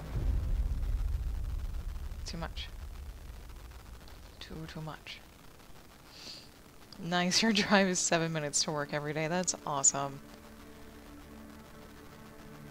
God, when I worked at the bookstore, like back when Jim and I were dating, you know, like 10 years ago, he went to JPL for the summer and I was working at the bookstore. And the bookstore was like 10 minutes away from my house. And the entire summer he was gone, I did not gas up once because that was the only place I drove to was work and home.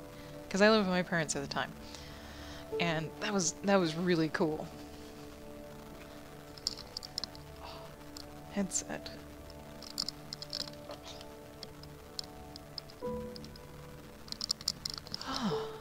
Sorry, I had to shake my head around a whole bunch and get my neck loosened up. For some reason, this headset is now like really super tight, or that's just me perceiving it to be uncomfortable. I don't know. It's probably because I'm talking a lot more than usual about actual topics every once in a while. That just... I get warm and everything feels uncomfortable when I actually talk about something else other than the thing that I'm doing. Oh, the rock. The rock, the rock. Not Dwayne, but this rock.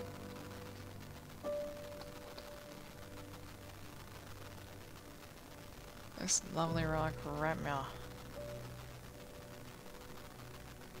Which apparently is gonna get real gray real quick. Actually, this whole thing is blur. There we go.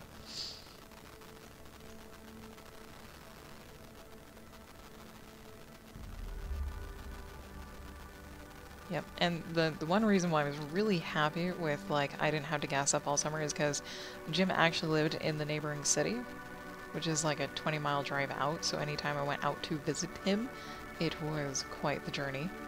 And, you know, being young and in college and having a decent paying part-time job, it was still a little toll.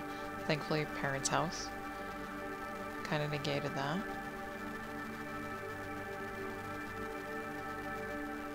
But it was like really nice for once to not have my money drained just by gas.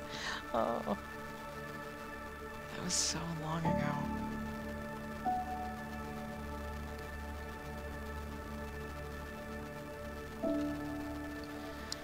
Oh, because we started dating in 2006. Like, yeah, on the tail end of the year.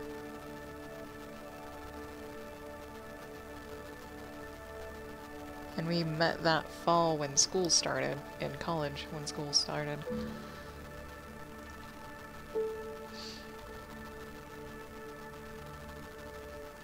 And I'm like, what year is it? It's 2017, so this is like 11 years being together, 8 years being married.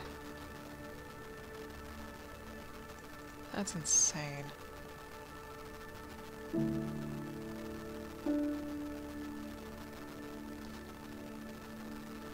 Don't get all nostalgic and crap. Ugh.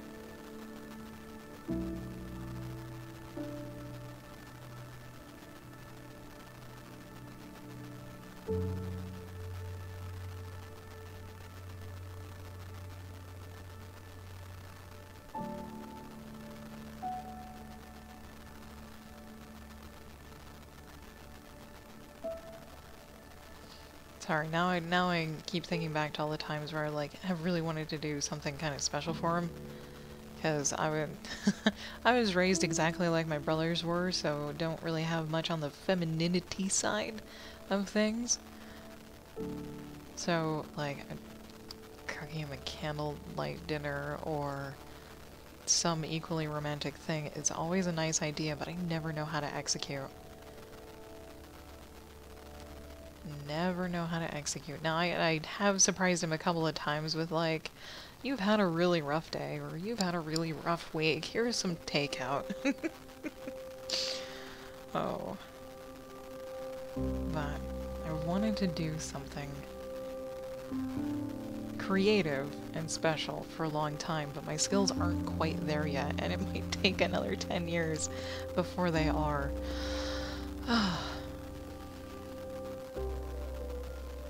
But I actually started kind of with a plan, because I told him recently I would love to get better at drawing on my own, and I don't have any live models because I would like to get better at drawing people, apparently, first before like anything else. And I asked him if he'd be okay with being that live model, and he actually said yes.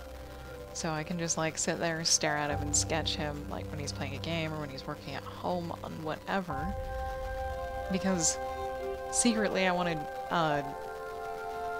basically make a portrait of him dressed up as like Sub-Zero, because that's like his go-to game character, fighting character, if he's available. But then I also want to do a portrait of him dressed up like as Batman, and that would be for me because he's my Batman, who's my favorite comic book character ever. But the skills need to kind of get up there first. Just a little bit. Oh, like a whole lot. It's probably going to be like at least like between 1 and 5 years, I think, before I'd actually be able to do that. Oh god, yeah, I'm a nerd. Hardcore nerd. And not just like for comic books or cartoons or superheroes, I like science too. Biology, animal behavior, like, yeah, anything sciencey. And fantasy and sci-fi and action and, yeah, all that good stuff. I found out SM Wrights actually plays Diablo 3. And I was like, oh my god, it's a fellow gamer who also writes. Oh my god! Kind of geeked out a little bit. Managed to hold it in, thankfully, during his stream. I didn't want to geek out too hard. Am I on shading layer? Nope. Now I am. Bubbles. Let's make some bubbles.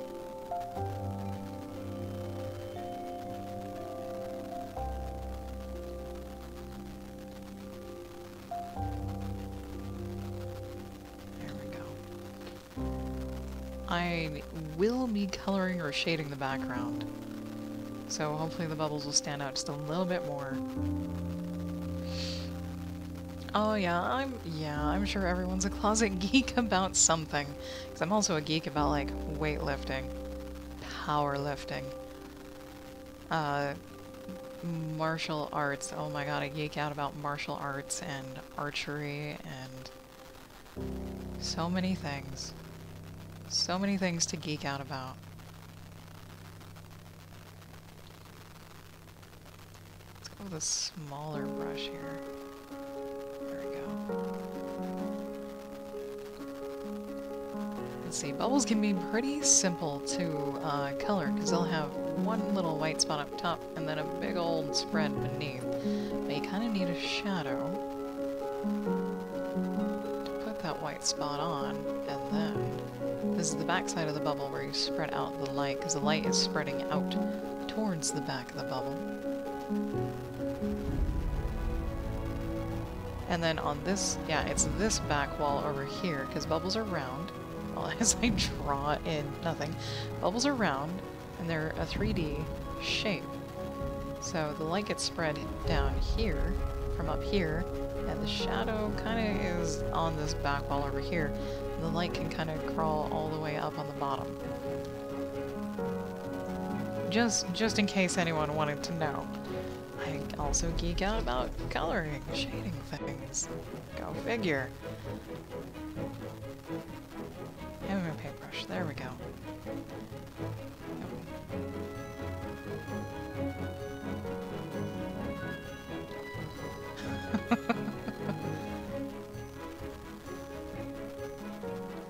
There's a lot of different ways to do bubbles, though. There really are. Mine's just a really simple way. Attempt. Ricky does an amazing job of, like, magic bubbly type things, and so does Apophis.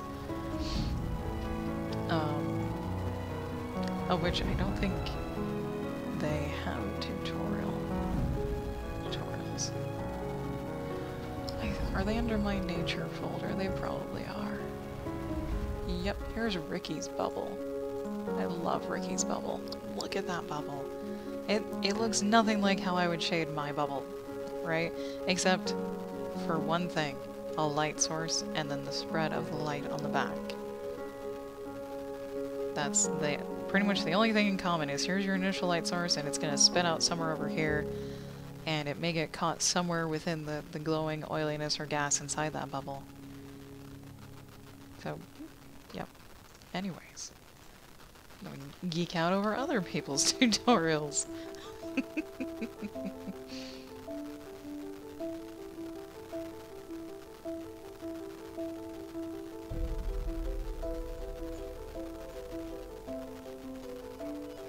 And I will definitely be coloring the lines on this one too.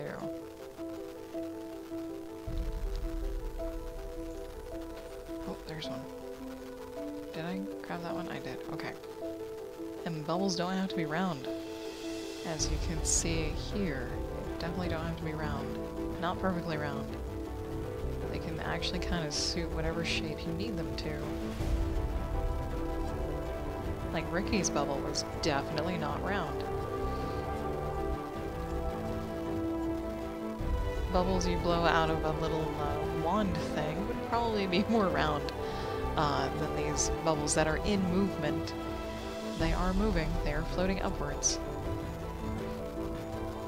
Gotta keep an eye on all of them though, little buggers can hide.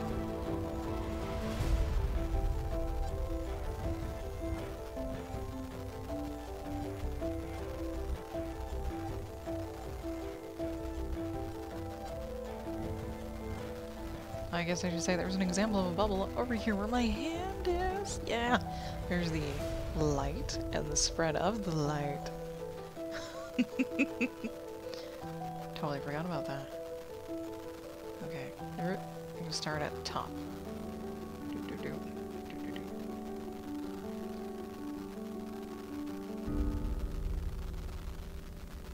Pink. There we go.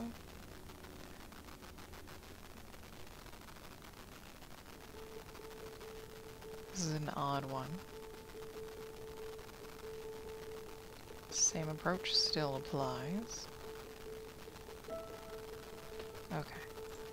Where else? Ugh. A lot more. Good lord, why are there so many?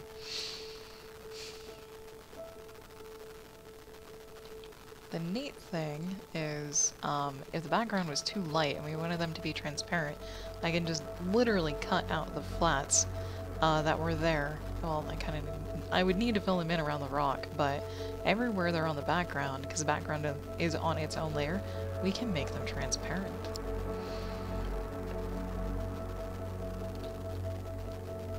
Indeed that we can.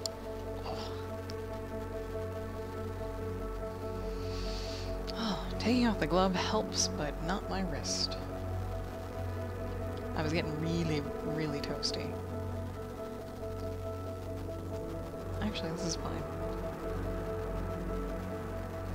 Oh, there we go. Stretch out the back. Put ourselves back on the shading layer and hop onto it. And then just shade bubbles for days. Bubbles for days.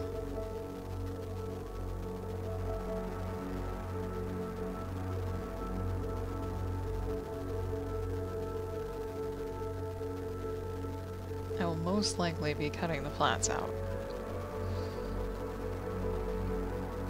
so that they are transparent.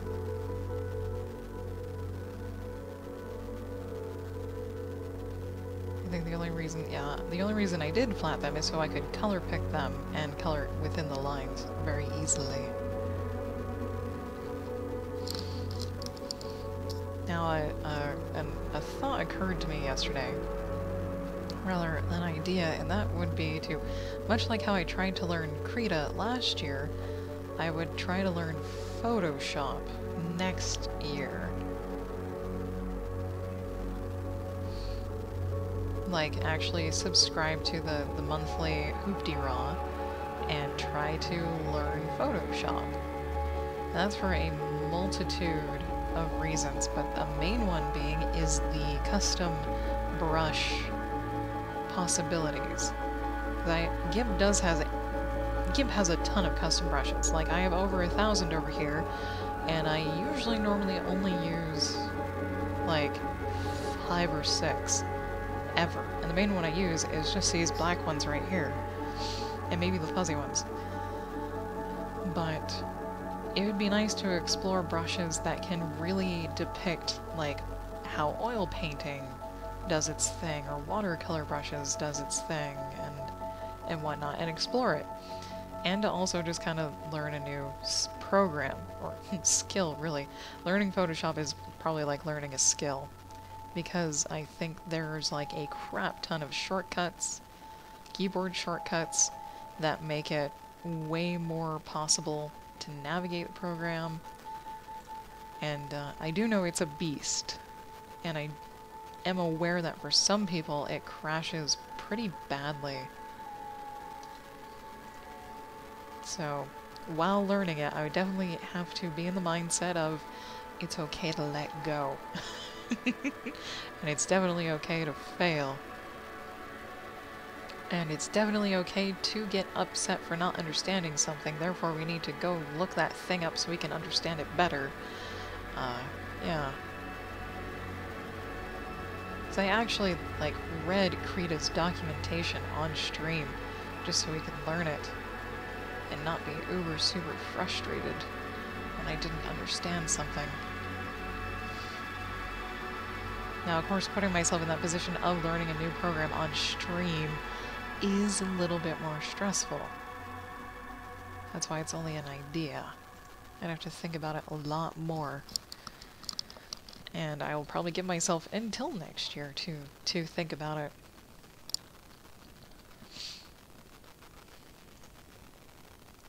And to also look at, like, how much does it actually cost and all that other good stuff. And basically, would it be worth it? That could be a thing to suss out. It's like, is Photoshop worth it, or could you do just as well with something like GIMP or other free art programs? That would be interesting. But of course, that would be only my personal experience, because everyone who is creative has their own life experiences and different amounts of them. So that may not be a good idea. Because I definitely still consider myself an amateur and not a pro.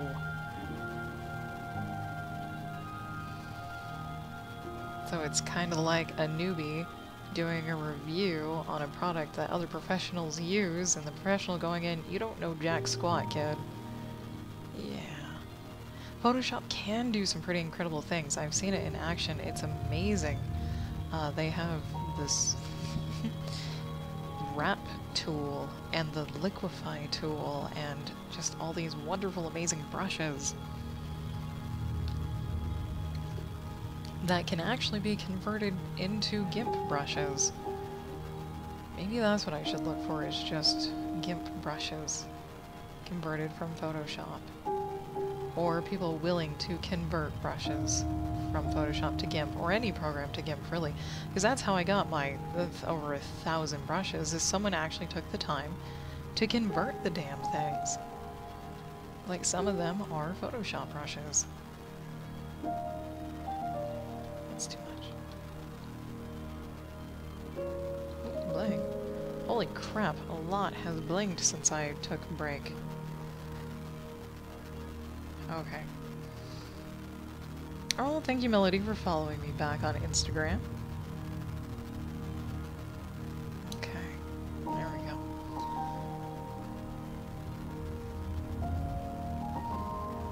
Yep, and now I have the thought is like, I wonder if I can... Well, I know GIMP can't do everything that Photoshop can, but it feels like it's pretty damn close, but that's only because I don't know all that Photoshop can do. there are definitely things it can do that GIMP cannot. But GIMP, like, is actually still a work in progress. They, the people who created it still support it, still update it, all of that good stuff.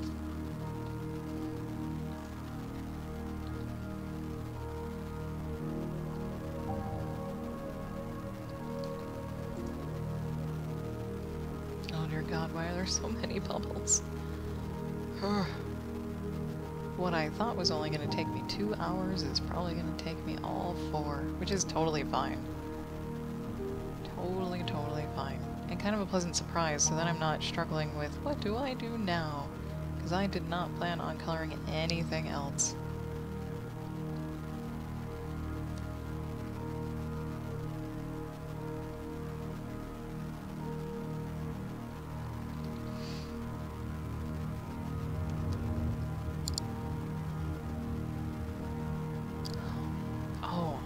Yesterday I got really tired, like the last hour of my stream, and like, it was a multitude of reasons why. It's because, 1, I was really hungry, and 2, both Jim and I have been waking up at about 3 o'clock or 3:30 because one of our phones vibrates.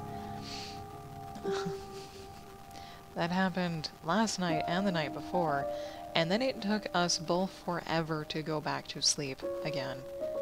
It was pretty awful. So, like, this morning, or in the middle of the night, we woke up at 3, because he was getting work emails from China, of all places, and neither of us could go back to sleep until about 4:30. Ugh.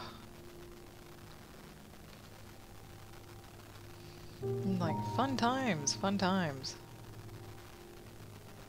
I'm surprised neither of us are, like, totally burnt out, or feel like absolute shit right now.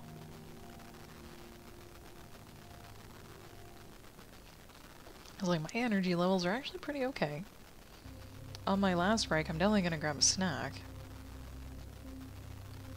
And yeah, like, the only thing that's bothering me is my headset, and I don't think it used to.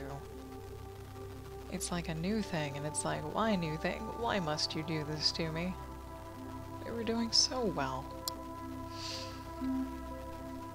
Oh man, 4:30 to get up for work. That can be rough. That can be really rough. Back in younger... No, I won't do that.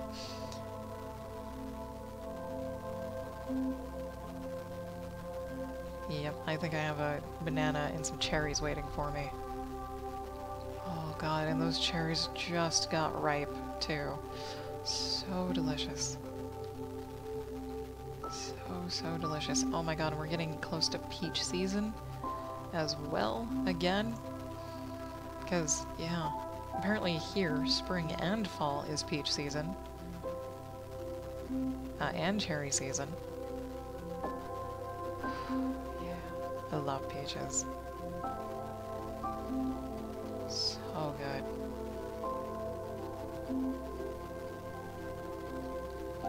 If you've never had a Saturn peach, I would highly recommend picking one up. They are, or at least the ones that we had, were definitely a little bit more spending than the regular peaches, but oh my god. So gentle on the flavor, not puckery or sour like some other species are. It was amazing. I don't know where our peaches come from in the stores here. I wish I did. I could probably very easily find out if I looked at the sign. Because I don't look at the names of fruits anymore. I just look at the number, which is their price, and then the fruit themselves. That's all I do, is the number and then the fruit.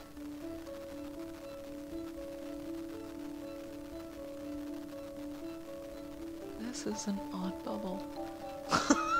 Oh dear. Oh dear.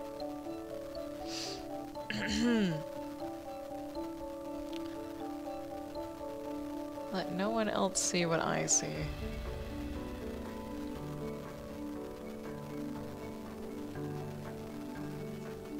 dark. Yeah, let me just pop in some dark on all these little doodads here.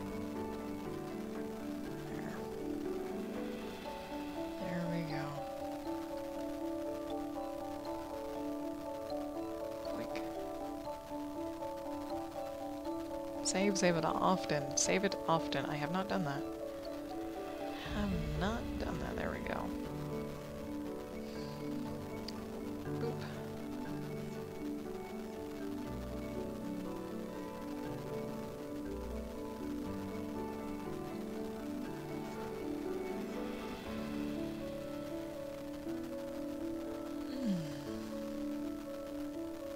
Probably need another cup of coffee. That sounds amazing about now. The drain begins. That afternoon drain.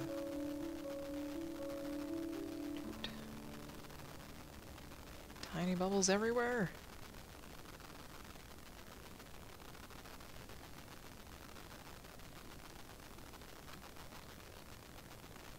There we go. Okay. I'll just put in some shadow here. There we go. Oop.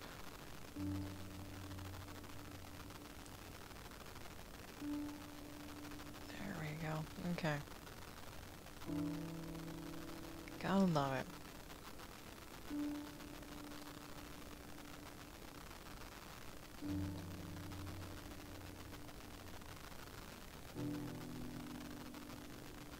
It's gonna look really weird when I take the flats out.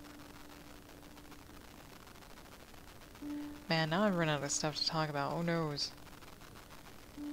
The one thing. No, it's I was gonna go, it's the one thing streamers should never do is stop talking. Why is there a bubble down here? Get wrecked. There we go. Bubble wrecked. Of course you won't see the details when it's this big. There we go.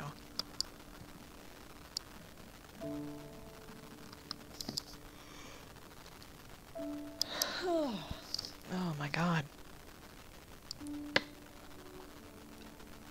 You would think taking a break every hour would be more than enough. More than enough.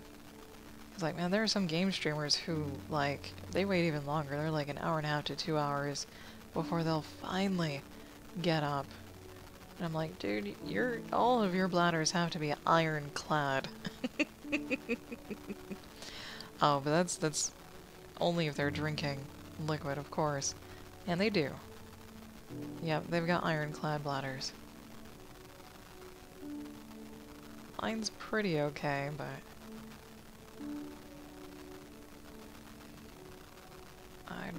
I'd rather be more comfortable than not. Boop, boop,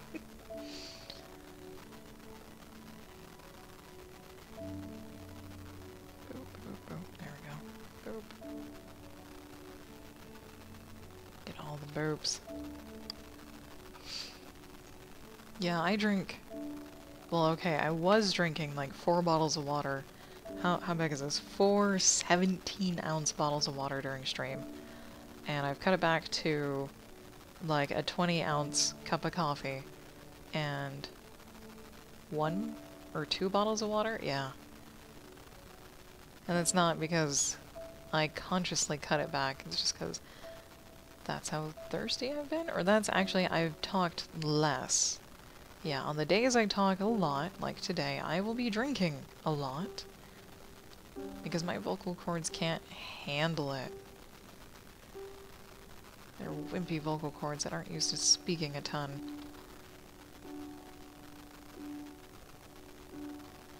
I think this is the last bubble. Yes!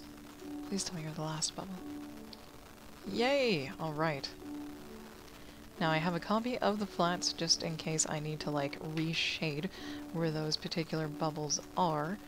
So actually I need to kind of shade. Oh man, that looks awful. Kind of need to shade the rock underneath the bubbles, don't I? Yeah, that looks straight up awful. Back here, not so much, but they definitely need...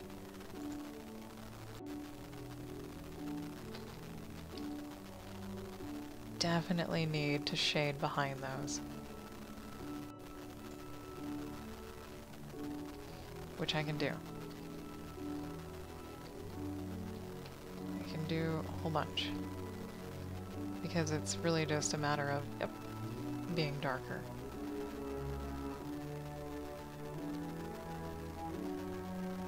Oh no, nose, nose, nose, nose, oh nose! Never mind. Oh god, I need to do that on the flats. Yeah, oh crap. That's fine, we already colored the rocks. We already colored the rocks just fine, so I actually might need to shade those with not blue. Yeah, I need to shade those with not blue, because the other bubbles are fine with the blue because they're on a blue background. These bubbles, however, are not. So we need to select and then deselect everything but these. And then boop that out of existence. And yeah, I'm gonna turn the flats off so I can see what I'm doing. Okay.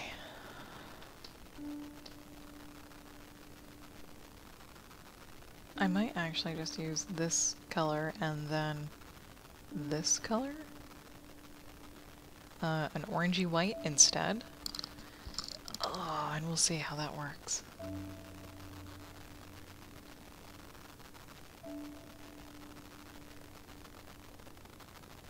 We'll see how that does.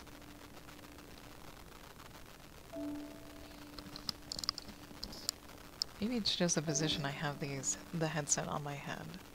Possibly. I'm almost eating the mic at this point. Okay. There we go. Darken the little bubbles. There we go.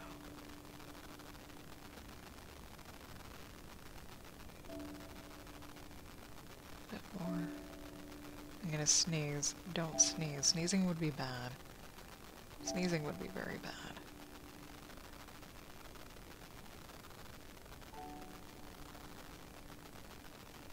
Just putting in that top little down. There we go. Oh, sneezing anyway.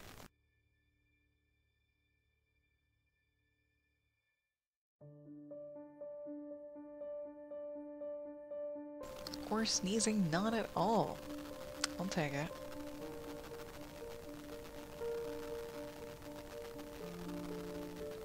Ah. Didn't quite get a sneeze out there.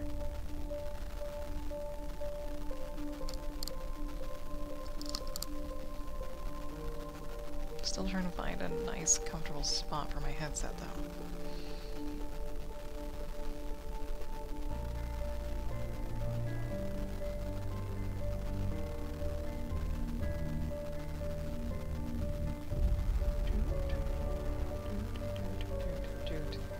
I think everything... Nope, not everything. There. Little dude. Little dude, little dude. There we go.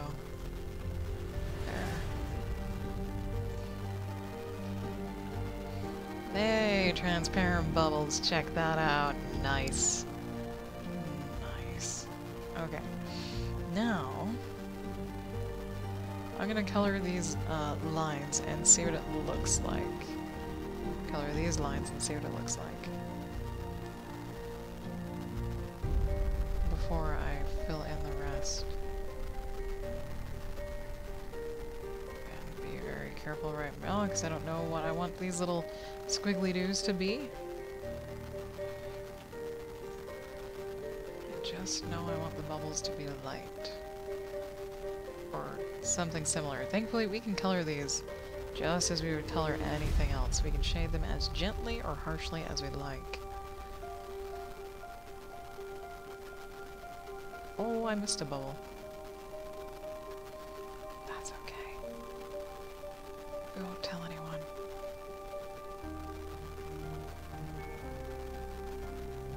God, it looks like I missed a ton of bubbles, Jesus. Okay, that's the top, so let's find the rest of them. Oh wait, all of these down here, which could be a darker color than the white-ish, the blue-white. There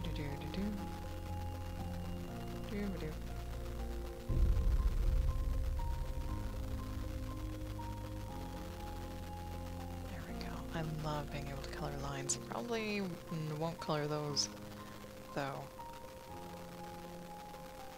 because they're in front of this thing, which could be casting a shadow on them, keeping them in the dark. We don't know.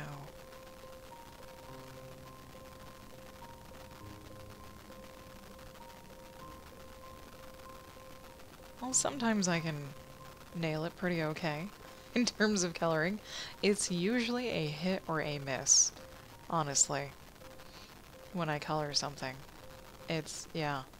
Even though I use, like, the same method for every single piece, it can be a hit or a miss. And that's basically because of the color choices made.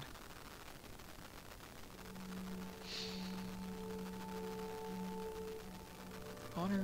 I'll have to color the background before I decide what to do with the lines. Okay. Zalus are gonna need a stiff drink after work. Oh noes.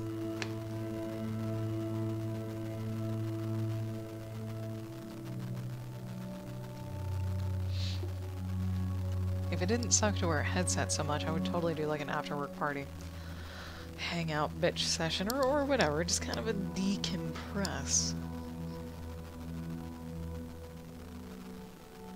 Okay.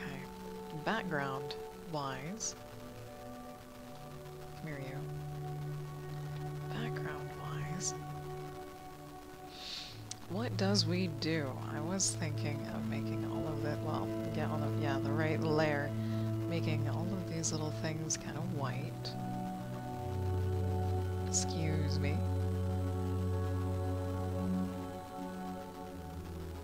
And then in between,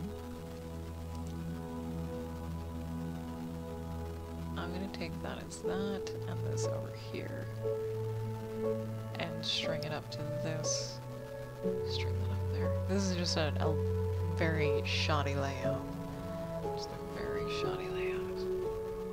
Just trying to see if it will look good, or decent, or what have you. This would probably be the only other place that I would blend stuff.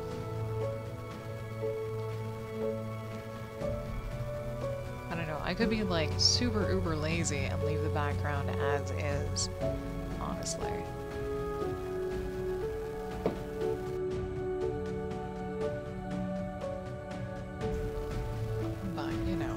I've got the time, and I would love to put the effort into it.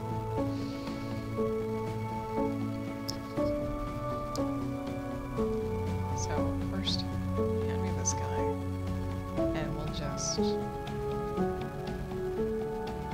Yeah, so we can color the lines, and usually that is also a hit or a miss, is coloring the lines. Is it can look really, really cool, or it can kind of, it'll look just weird and not cool.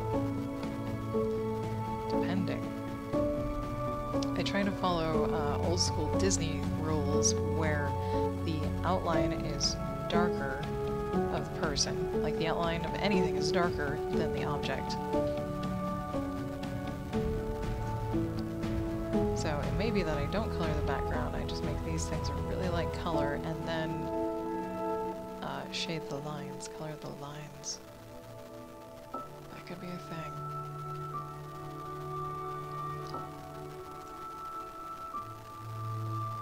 It's pretty okay. Very, difficult to see, though. Because I could, instead, make these darker so they'll stand out more, and then have a transition over into the light. I don't know. Probably. Probably.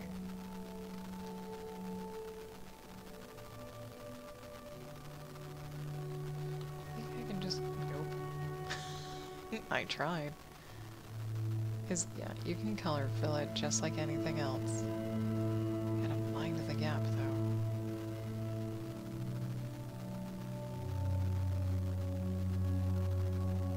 Quick.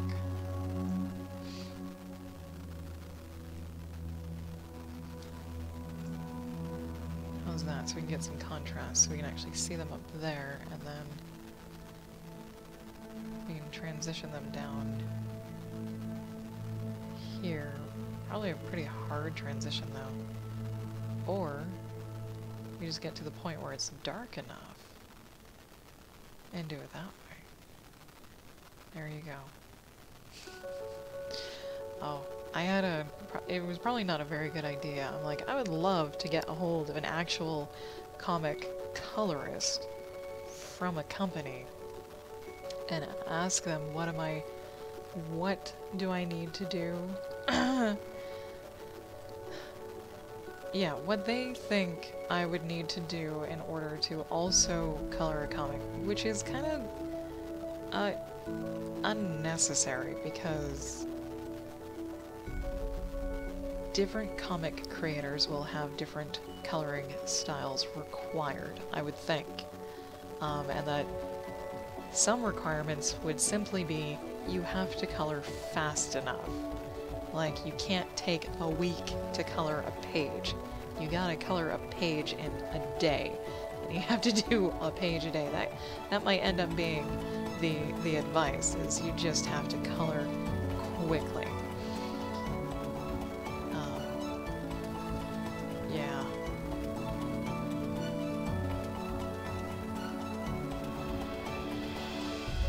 I don't know.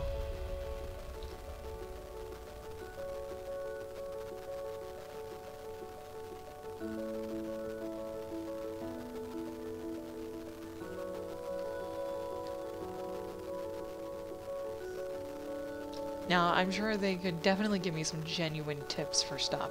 Oh yeah, definitely, definitely. But if I pretty much only wanted to know is like, hey, how do I get into the market as a colorist, it would be like a not great conversation.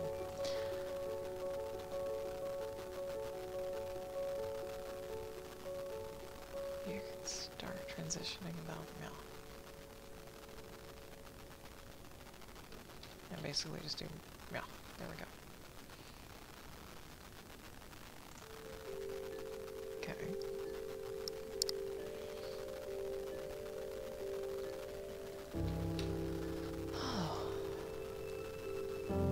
But that's someone from like DC Comics or Marvel that I'm talking about. There is probably an entirely different story from like Dark Horse or people who publish graphic novels, or of course the independents are entirely separate and different on their own.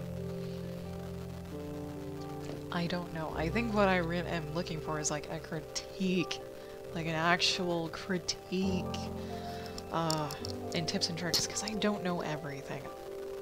No one knows everything, but everyone can see something different than what I see in my own work.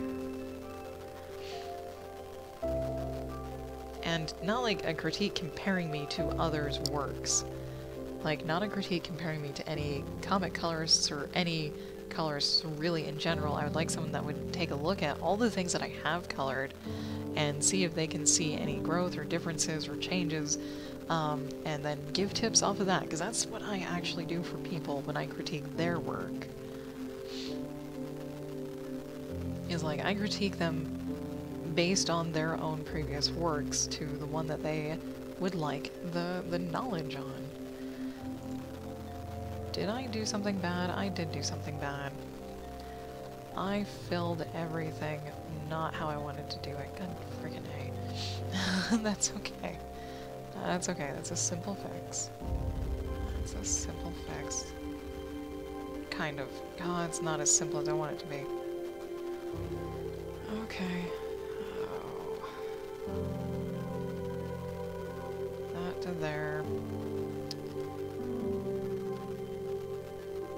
Because this is an invisible line. This is an invisible line. Okay. There we go. Much better. Yeah, oh yeah. The magic of the undo button. The problem is sometimes I don't realize what I've done until it's too late to use the undo button. Ah, come here, bugger. I've done that before. I've totally done that before. And it's never a good feeling finding out, like an hour later, that I did something and I can't undo all that way. Okay, so that's the background and bubble lines colored. What would the rest of these lines look like with color? Now, I can be lazy, as I am paired with someone over on Watch Me Work. Okay.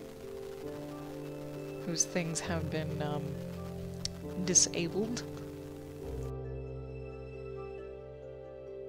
But Grip, I believe, is a new folk for Watch Me Work.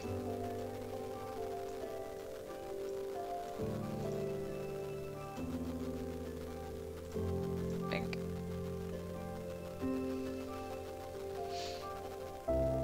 I'm actually okay with that. I'm actually okay with what I just did. And I might actually be done, because I don't know what else to do for the background. Honestly, I does not know. Other than adding in more bubbles, maybe a little more shading, instead of just having a gradient. That's my other problem, is I usually don't know when I'm done.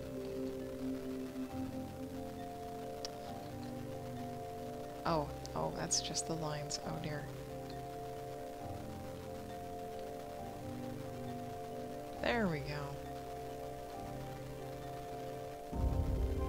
Gonna add in some bubbles of the correct color. Probably not that big though. To go behind these other big clear bubbles. Because not all bubbles are clear.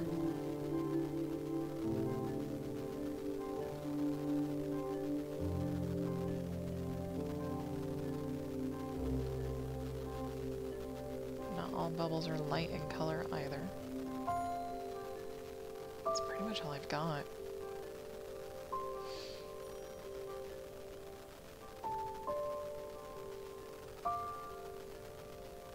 Just try not to crowd everything too much.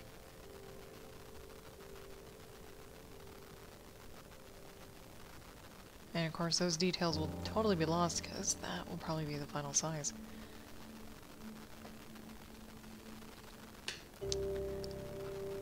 Let us see. Come here, folder. This dude, and signature. Somewhere. There it is. Make sure you grab only that thing, thank you. Okay.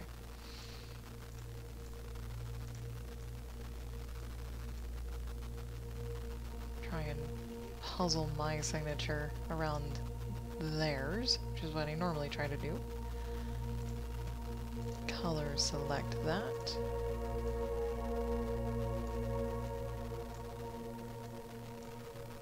And part of my signature is making everyone's signature this awful yellow-green color, so it stands out.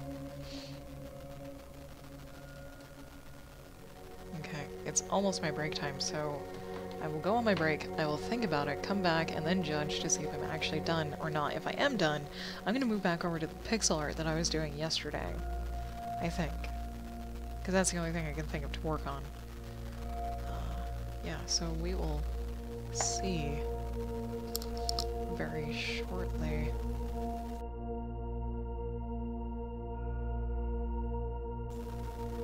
Which is hopefully soon. Not for like another 30 seconds. Okay, that's okay. I can stare at this a little longer.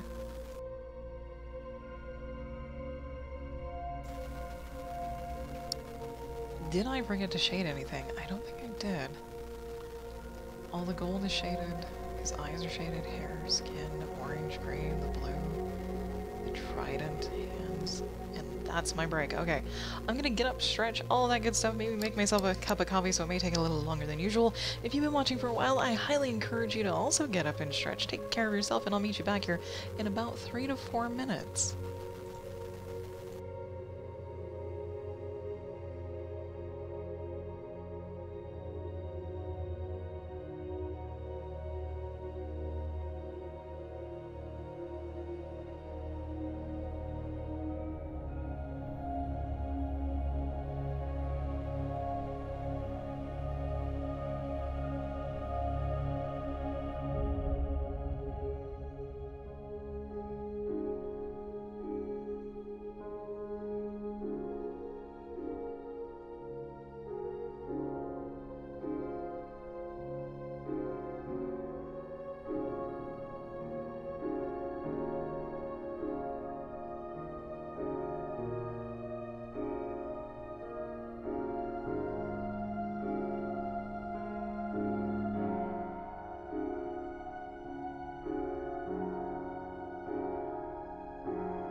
Okay.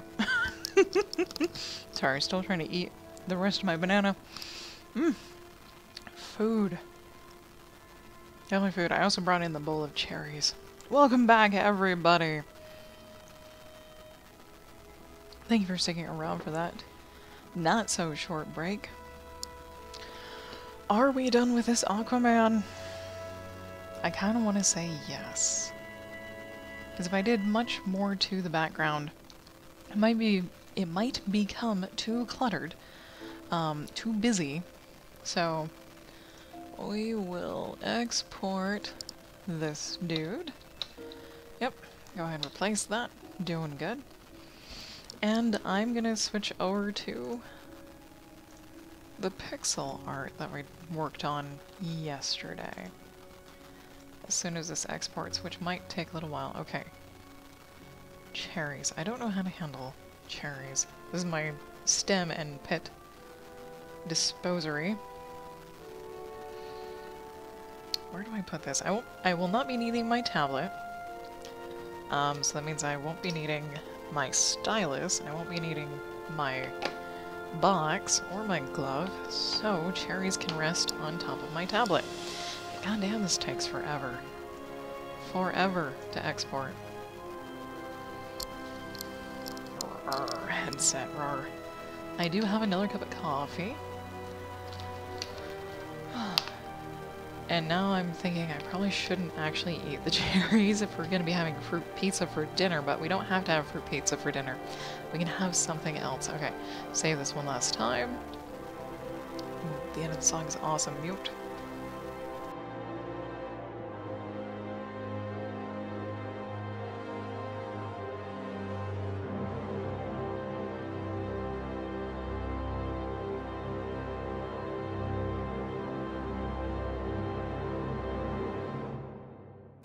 Yes, fruit pizza. It's actually pretty darn delicious, and it gets a lot of fruit in your tummy.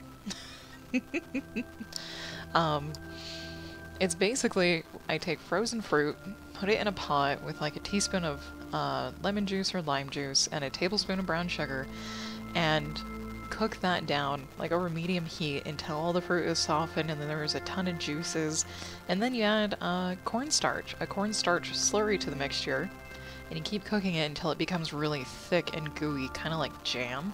And then you take your pizza crust, either homemade or prepared, and you put it on your pizza crust like a normal pizza and shove it in the oven and bake it like a normal pizza, and it comes out amazing.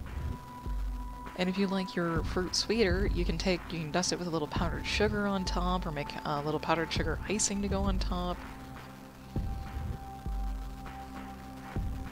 Oh yeah. Yeah. Or if you want the filling sweeter, you just add more brown sugar or white sugar, whatever sugar you want, really. And the cornstarch is there to thicken it up enough so when you cut the slices, it doesn't ooze all over the place. And you need like 3 tablespoons of cornstarch to a tablespoon of water. And we can get these packages of frozen fruit, and we use berries. We don't use tropical fruit like mangoes or pineapple. We use blackberries, raspberries. What else is in that mixture? Blueberries. Those are really good and so delicious. So delicious. It does sound like dessert. It's basically dessert for dinner.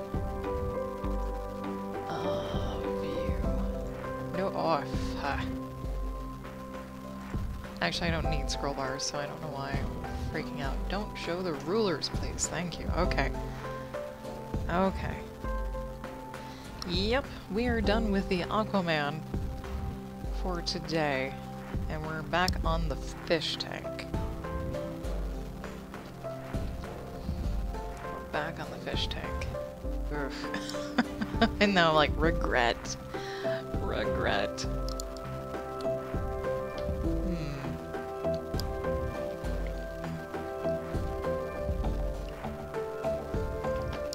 Where to start, though? I'm thinking of starting on the more simple things. Oh, thank you. It's taken so long. This took so long yesterday to finish this out. Okay, I finished like the entire background and outlined it without any shading, and then put on some shading. I only shaded like 5 things. 1, 2, 3, 4, 5. About, yeah, 1, 2, 3, 4, 5-ish. That's okay. onto these tube sponges. Tube on the sponge. I actually need the colors, please. Thank you. There we go. Oh no, it's not a race. It's not a race to get it done. I'm just weird. I seem to not have patience, and that's because I've undeveloped my patience in terms of art. I'm fairly certain. It used to take me to color something like Aquaman, like 5 hours. Let me put him back up here. It used to take 5+ hours to color something as simple as this Aquaman. And now it took me 3. So I've cut several hours off of that work time. So when something does start taking longer than like 3 hours, I just want to be done with it. And I'm just realizing that, like, recently. That is a recent development. Is that I've actually grown impatient when things aren't getting done when I expect them to be done. So I need to readjust my expectations, basically. In that some things will definitely take longer than others. And pixel art of this simple magnitude is one of them. I thought I was doing something relatively simple and quick, but no. It is neither. It is neither of those things.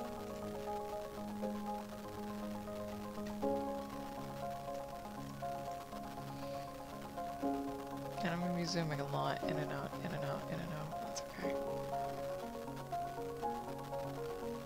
I might do that dithering technique out here. Because sponges are not smooth.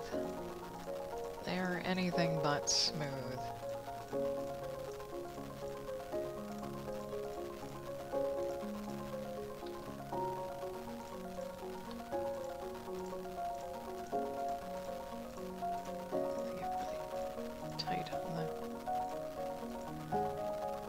That's kind of the idea. Now we just need to commit a little bit more to it, I think.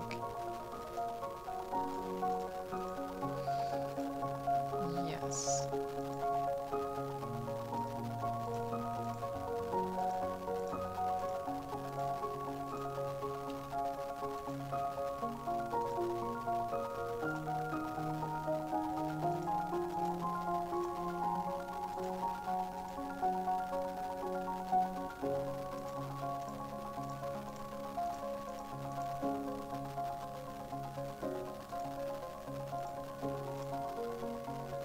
Something like that.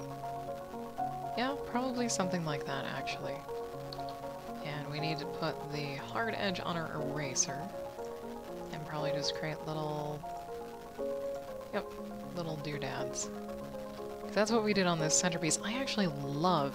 Sorry, as I point, I love how this came out. Oh, there is a reason why I'm actually eating these cherries, is because they are about to be overripe and not good anymore.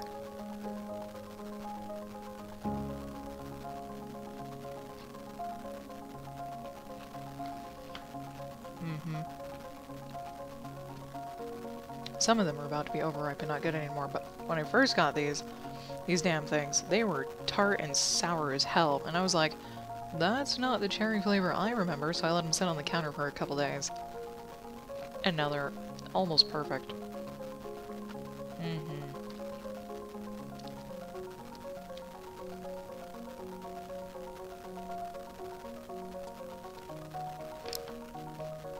The other reason I enjoy not having a face cam is for the occasional eating on stream.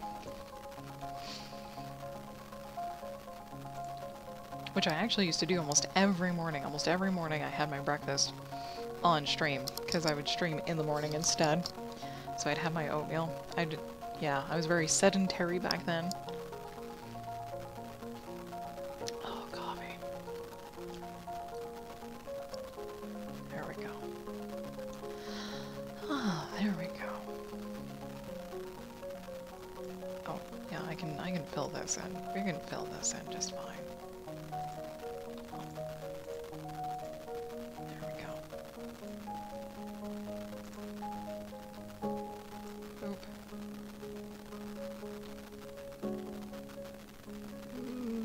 of okay, kind of okay. I think these can actually be connected a little.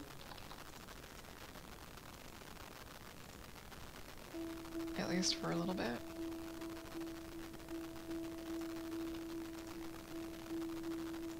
And then they lessen, less and less. It's like pointillism. It's a lot like pointillism. I think that's okay. I'm almost thinking of changing the outline color of these guys to this lighter brown. Because it seems a little harsh. Just a little harsh to not be this brown. Which I might as well kind of do everywhere else. Oh no! I've been paired! Oh god. With Justin Fox Media, alright.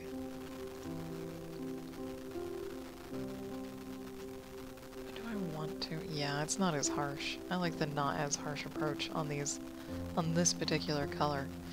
I might actually take the not harsh approach on this particular color as well. But instead use this color. We'll see what that does. Absolutely nothing.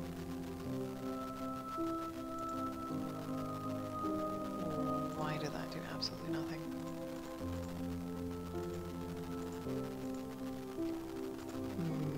Because it was on this layer, okay. And text message, ho. Let me rearrange things. Are you coming home early since you've been getting to work early?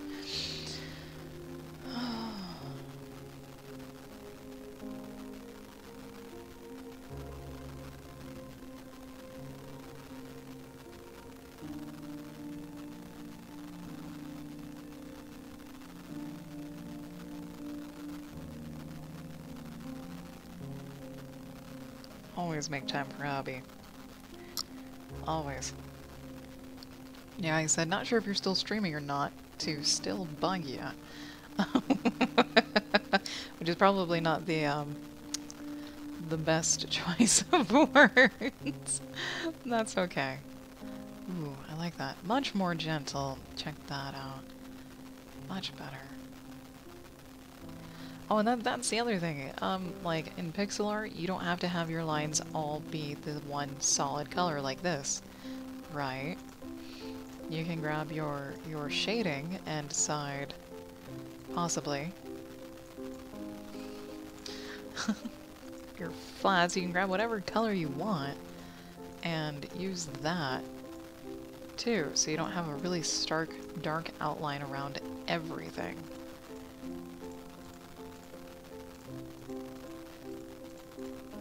You just gotta know where to end it, is all. Right?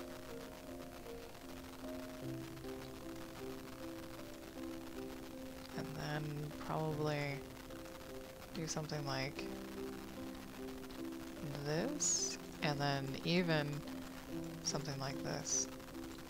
You don't have to have lines if you don't want to. Now it all just kind of blends except for the leggy tentacles. That's okay.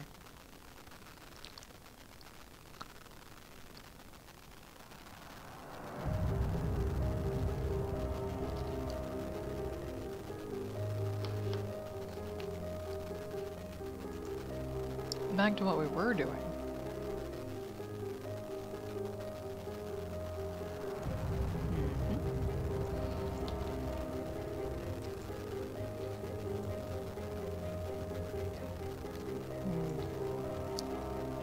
Boink. Nope. Boink. Come here.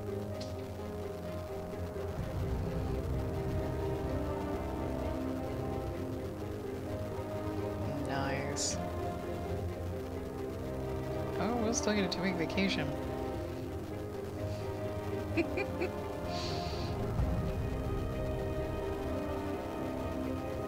I have no idea.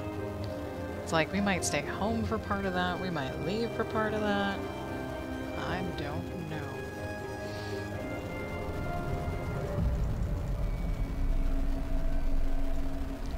It's up in the air.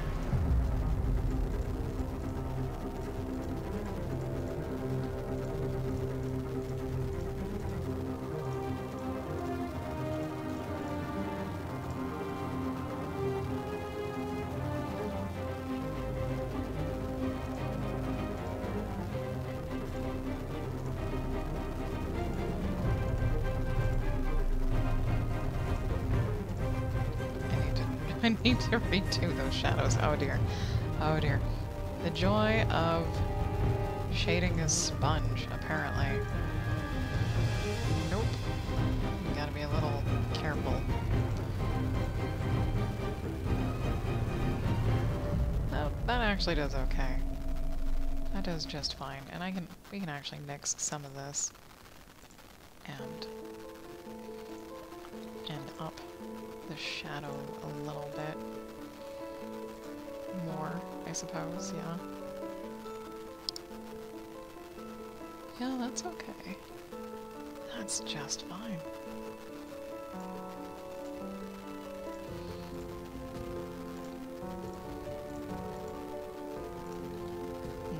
Okay.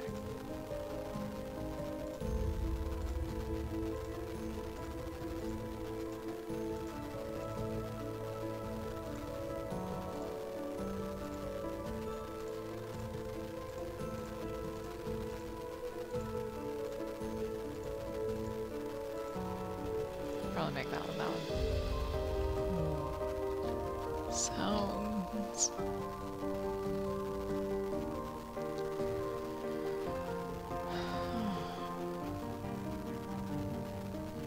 That's true. We were actually gonna do 2 trips, I think. For our, our annual vacation.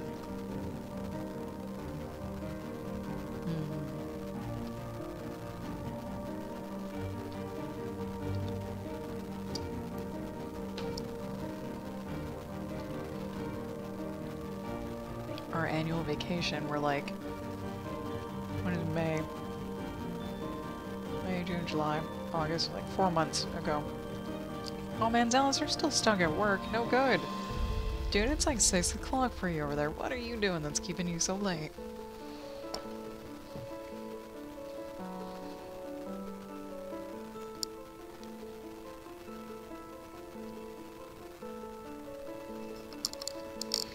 That's a no bueno, man.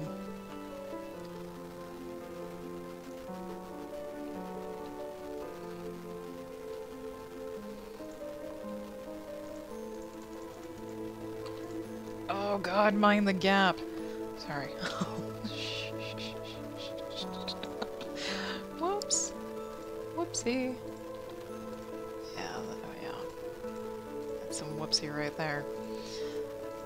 My bad. I was not expecting that, although I should have been.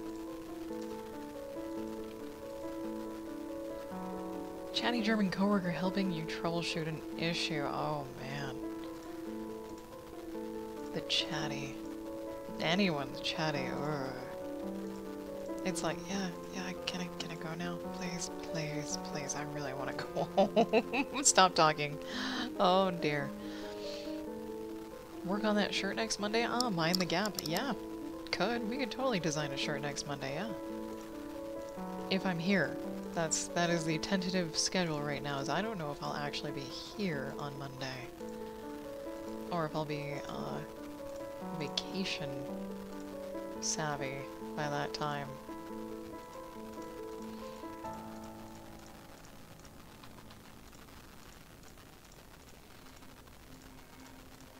We'll have to plan and talk about it this weekend, I think. Or maybe even tonight. Yeah, we can do that. I don't know, like, this vacation... sorry, just like, it can be anything. I can go learn stuff. They do have the Shark Week at the Discovery Center. Oh, he wants to be very thorough. Well, that's always good. Being thorough is always good.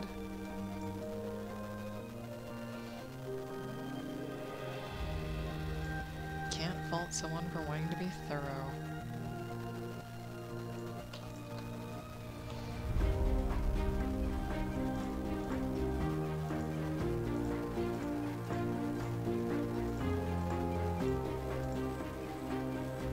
Actually, I can literally just... Nope. There we go. Up to there.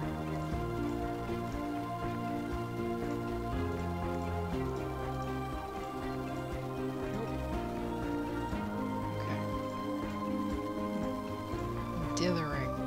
We are dithering right now, which is making a checkerboard pattern.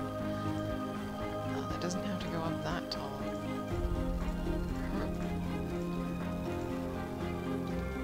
Let's see what it looks like. Okay.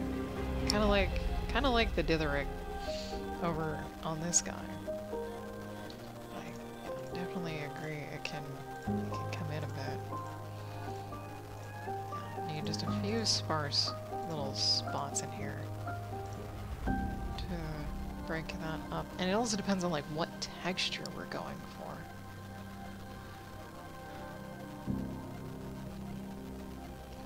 for. And congrats on the pretty productive afternoon, and Erica, welcome back. So you made it home safely, that's awesome.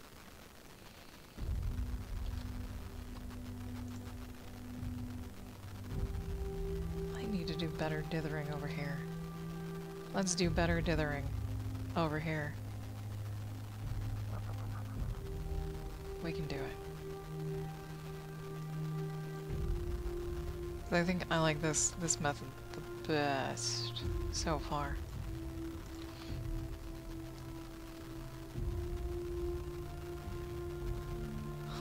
Holy crap, Seltzer. Your first computer was a 486 DX with 4 megabytes of RAM, 130 megabytes of hard drive space, and an old Super VGA video card. Damn.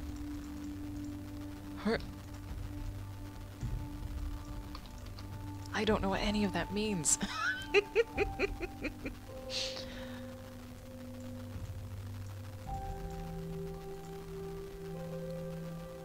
Sure. There we go.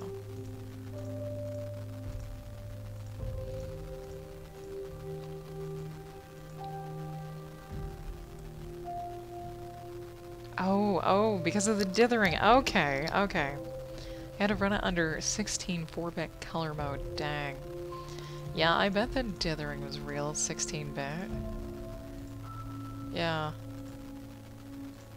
I am aware of 16-bit does mean 16 colors and 32 is 32 colors. That's about it.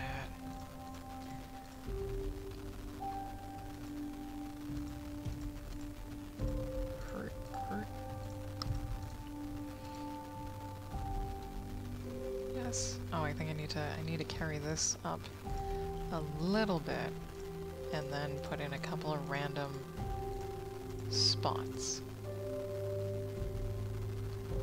Yes. I do believe so. Oh, and Erica, since you missed it, we did finish the Aquaman. Or Aquaman. I really pulled his cheek in tight. Damn, that's like almost fish face right there. Super gaunt cheeks. I was gonna put in reflected light, and then I totally forgot. That's okay. That is totally okay.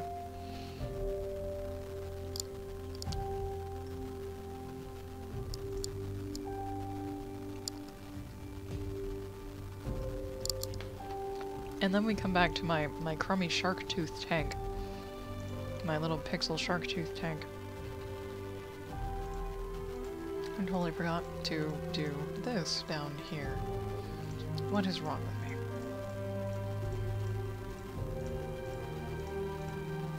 There we go.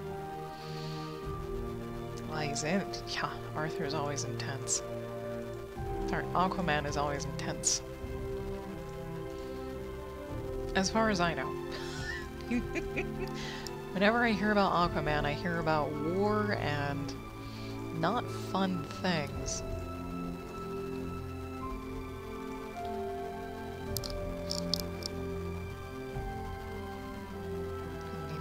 back.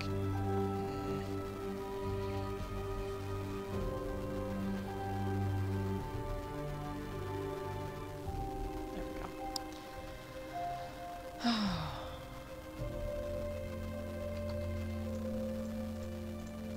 Do need a couple of these little dudes down here. Boink, boink, boink. Boink, boink. Boink. There we go.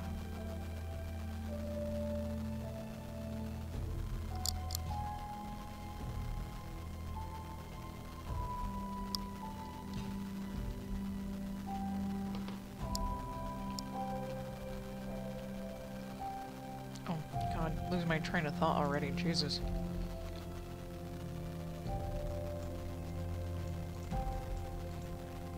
I'm not used to, like, switching to an entirely different project.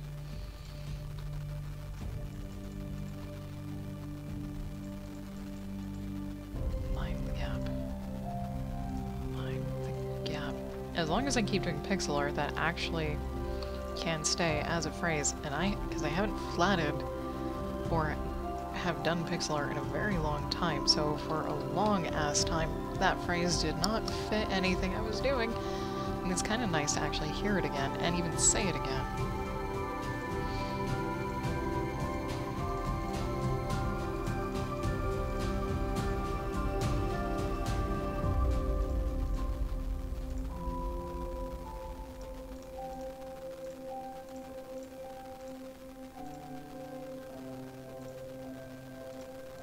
I don't have much room.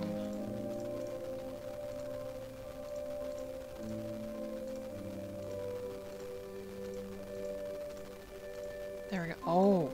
Oh, sorry, I just thought of something to talk about, and that is Klingons. Klingons, there you go. There's a G in there. There's Klingons. Klingons from Star Trek, and Star Trek Discovery, the new Star Trek series on frickin' Netflix, they totally redesigned the species of Klingons. Like, they still will have their brow ridges, of course, but their skin tone colors are no longer human skin tone colors. They're like blues, grays, and blacks. And they have no hair, male or female, absolutely no hair. Oh man. Saw it on YouTube. And I had a mini geek out session because back in the days of Kirk and his Enterprise, Klingons pretty much looked like humans with pointy eyebrows and slightly different dress wear, and all their skin tone was deeply tan to kind of normal pale colors. And then Star Trek The Next Generation came along, and you got Worf, who looks nothing like the original Klingons, and that's because they did some they either said it was genetic isolation, or they genetically modified themselves to be stronger and to just look different. Because I remember one specific episode of The Next Generation where they went back in time with Worf, and all the other people that saw the old school Klingons were like, those are Klingons? They look like humans, and Worf is like, I don't want to talk about it. But now they redesigned the people again. Sorry, it's awesome. It's not awesome that they redesigned it, but that they had an opportunity to put a different vision to it. I don't know, had a little chance for creativity on there, but I have no idea, like, of the timeline of when the next, like, when the discovery happens, because to me it looks like it was after, the guy who was in Quantum Leap, he was the captain. It looks like the discovery happens right after that, but I could be entirely wrong. It's only my own speculation. I did not look into it at all.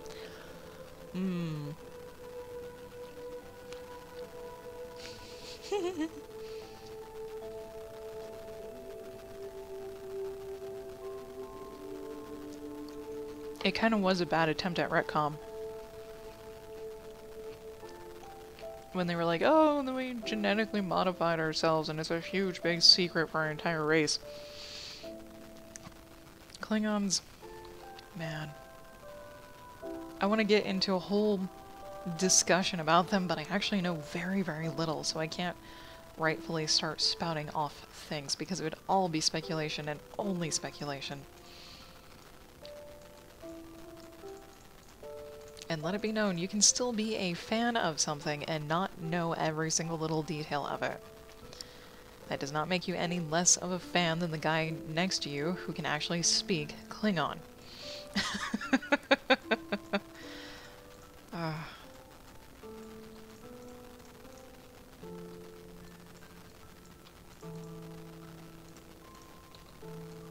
Save often. Hurt.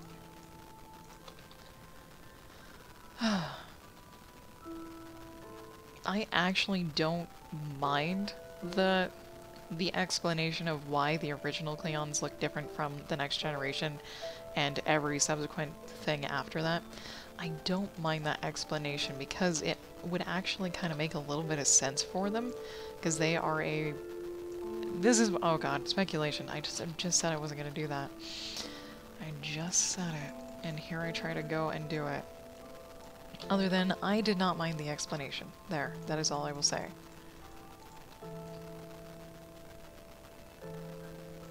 Mind the gap. There we go.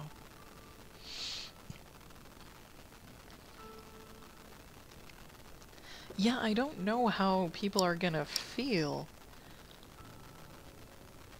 about the newness of these Klingons. And the only reason I thought that the Discovery series is right after the most recent one with the Quantum Leap guy as a captain is because a couple of things said in the trailer that we saw on YouTube is like, the lady said, we have found them or we've met them, and she's talking to a Vulcan, and the Vulcan are the first people that come into contact with humans. I do know that.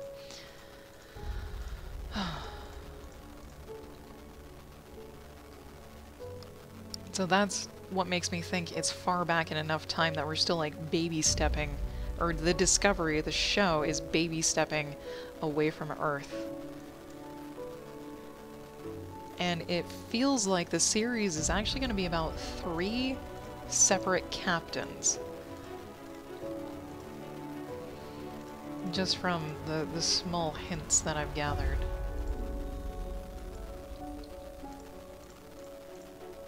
But I can understand people like losing their mind over some of the things in the new series, for sure.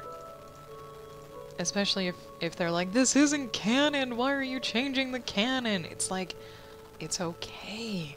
Let it evolve. Let it be its own thing. You know how much we're starved for more original-ish content? I'm just... like, desperately. Very, very desperately.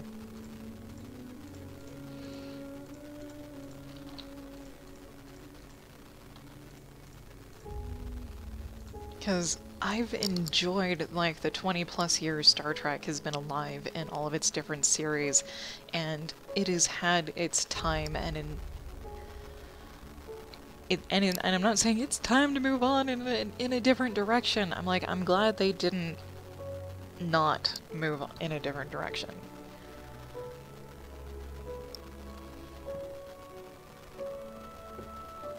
Yeah, the recent trailers for Discovery does seem relatively interesting.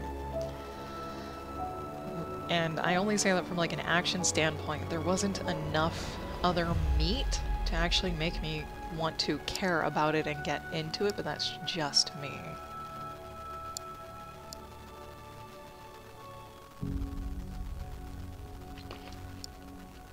Oh yeah, there was a bunch of weird shit in the original ones too. Like, the Next Generation, I think, had the most experimentation with what they could do with it. Simply because of Q and that whole horrendous mess that became. And in... oh god, my own opinion.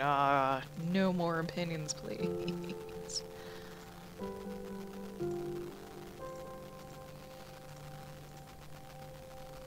Yeah, we'll do that. We'll do that. Nope. Nope. There we go. Star Trek's done enough weird shit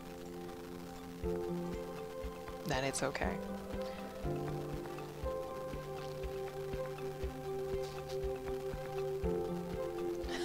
Yeah. Yeah, I do like... Yeah, I do like the shows that made you think. Indeed, and agreed.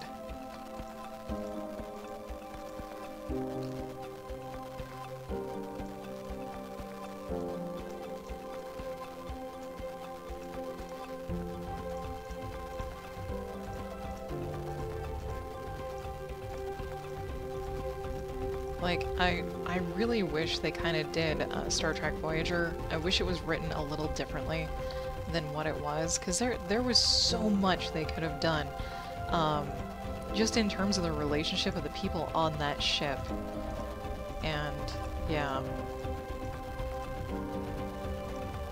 They could have dove into that way more than they did. Way more than they did, and it probably would have been amazing. Because they could have really gotten into the psychology of it. Yeah. Voyager is definitely my all-time favorite as well. Oh, Deep Space Nine was your least favorite. Oh, God. I actually enjoyed Deep Space Nine. Kind of because it was a space station. It was definitely a different take than we're always exploring, and that was one reason why I liked it.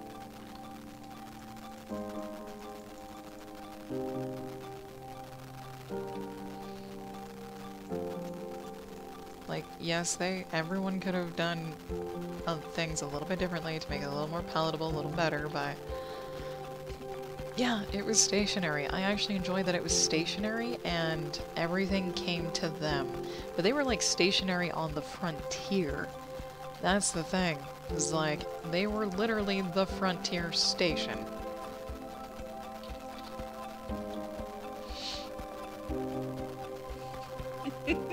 Oh dear, Zealous, our old cleaning staff just arrived.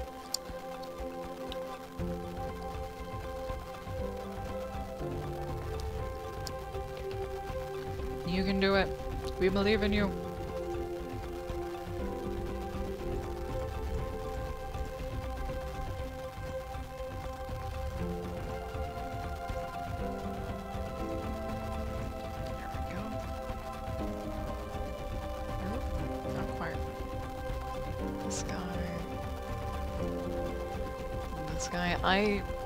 Okay, there is one thing about Deep Space Nine that I remember is that Jake, the captain's son, grew up to be a journalist on the station. And for some reason, I thought that was amazing. Because we actually got to see him grow up and turn into something. And same with his friend, Nog, the Ferengi. Yeah, his Ferengi friend. We actually got to see them grow up and make something of themselves rather than just kind of toodalooing on the ship or the station forever. Not really knowing, like, what to do with them as characters and whatnot.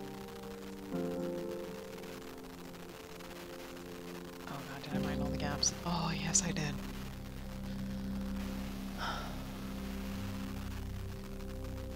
Oh, no, we didn't get to see that with the female Doctor's son on TNG, no. If you're talking about Wesley, Wesley kind of got screwed, I think. If that is a person you're mentioning. And for like the longest time, I totally thought Wesley was Picard's son, and there was no reason for him not to be. And I don't know why.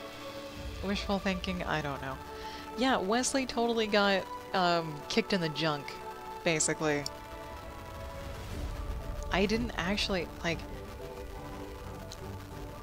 I think I've watched all of The Next Generation several years ago, thanks to Netflix. And I mean several years ago, back when I was stuck at home because of health issues.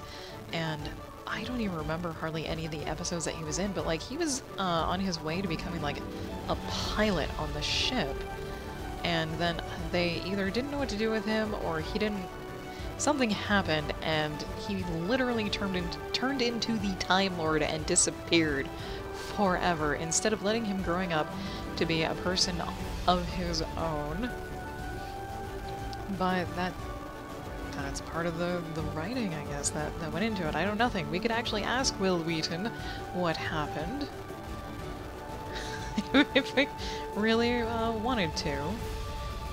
And I don't know how, like, what his relationship with that ending of his character was.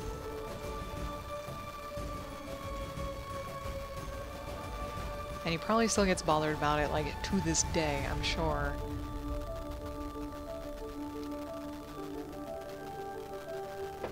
But yeah, even on Voyager, we got to see the kids that were there, at least a couple of them, grow up and start to become their own people and like start finding kind of their own niche and interests, but like just barely.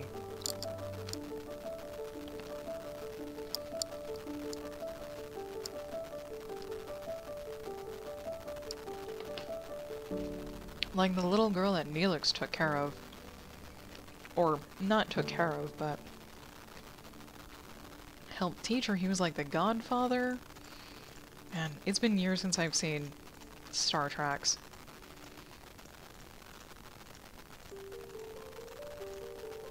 I even like watched the entirety of the one where the captain is the guy from Quantum Leap. I don't know his name. And I don't remember any of the characters' names either. I did not like that particular show. And it was mainly because of the captain. Mainly because of the captain, and yeah.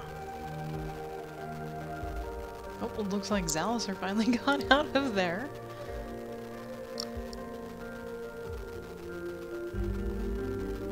Oh god, and I totally biffed Melody leaving. Shit. Damn it. Oh, sorry, Melody. I got too caught up in talking because I've actually had things to talk about somewhat.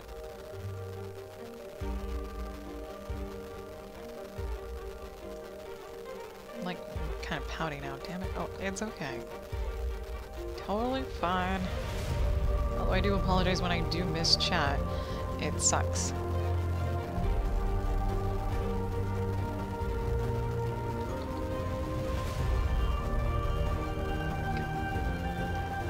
Oh, I got like 12 minutes left. Man, the time flies when you're yammering away. Less yammering, more arting. This is taking me an hour.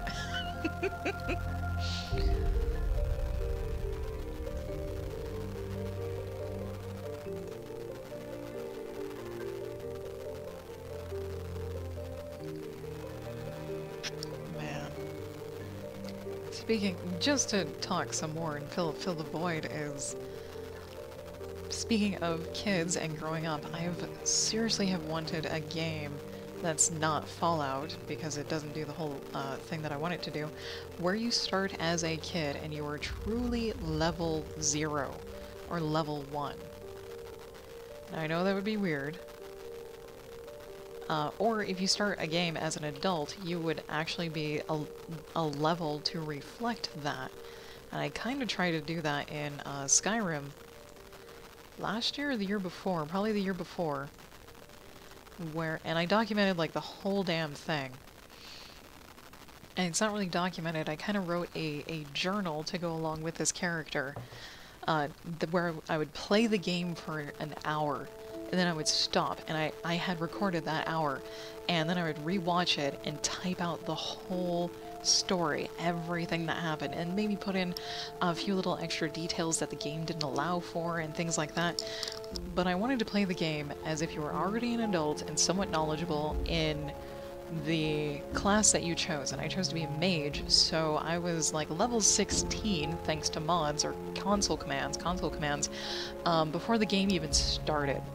Because as a young adult with a backstory of I grew up in Winterhold, where my parents were also mages, you would think you'd already know some more than just basic magic.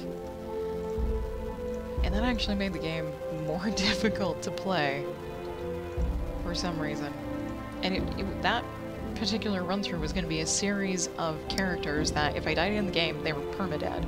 They were absolutely dead, gone forever, and I would have to start a new character. But she didn't die, thankfully, until, like, Alduin... Well, she didn't die at all, and I considered the game finished when Alduin was dead. The main antagonist was dead. Defeated, if you will. And I kind of ended the story right there as well, but can totally carry it onward. But I really wanted to, like, have a kid grow up. Of course, you would skip past the infancy stages, and probably even the first few years until you were, like, 5. Because not much would still probably be expected of you at age 5. And I wanted a mod or something like that for a very long time. Mainly because I like to get sucked into worlds and, like, almost live a second life.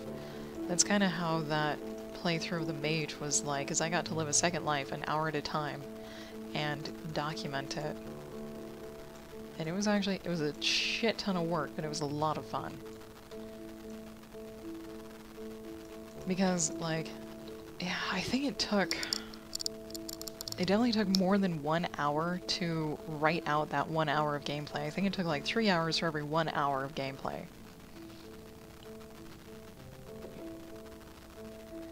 Or about 45 minutes of gameplay. And I don't know, yeah, I did it like a daily journal from waking up to going to bed. And at the time, I did not have any mods for my game either, so I had to pretend a lot and exposition a lot to make things work in the story. And of course, added extra dialogue, kind of embellished a little bit here and there. But it was a lot of fun, even if it was a lot of work. 10 out of 10 would do again.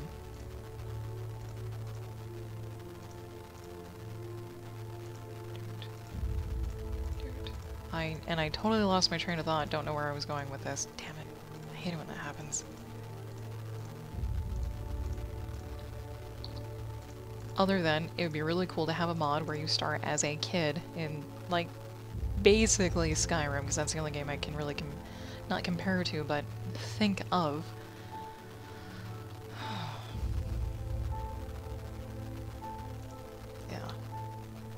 Now I'll be talking in circles, because I was about to say, because I really like living a second life in games. I know I've already said that. I just am really excited about the idea and the prospect, but making mods is very labor intensive, as most things are.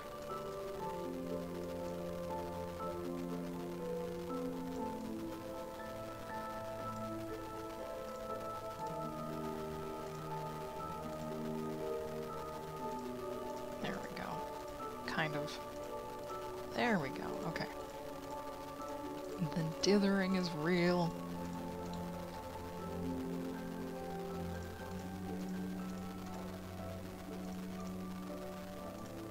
And if anyone is interested in taking a peek of that story, you can find it over on my DeviantArt, which I will link directly to the entire folder that contains it, because there's stuff. Oh, it's not original. It's not original, it's game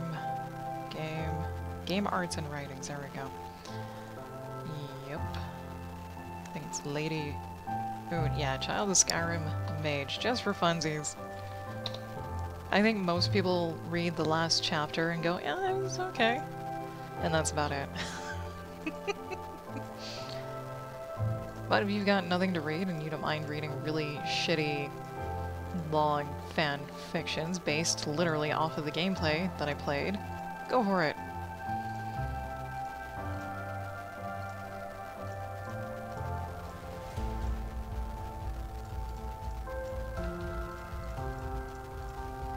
Boop, boop, boop, boop, boop, boop, boop. Get rid of some of those. There we go.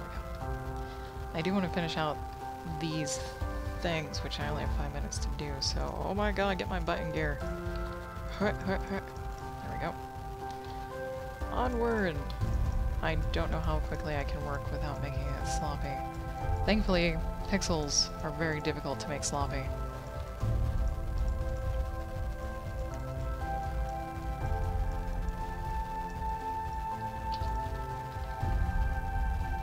Gotta save and mind all the gaps. There we go. I can probably lessen that up quite a bit. I do warn people who do read it, it is definitely very dry. It is very dry. I think I wanted a writing exercise to kind of help find my voice a little bit more. Yada yada yada. I spent way too much of my life on that project, but still would do it again. Totally.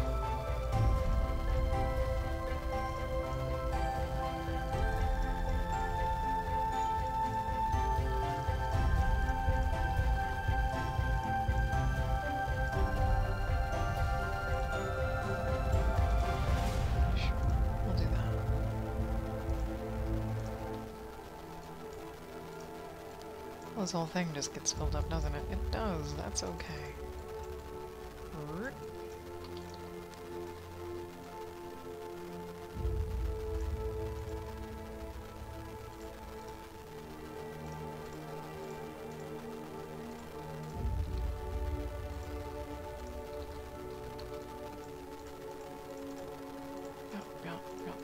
Yep, there we go.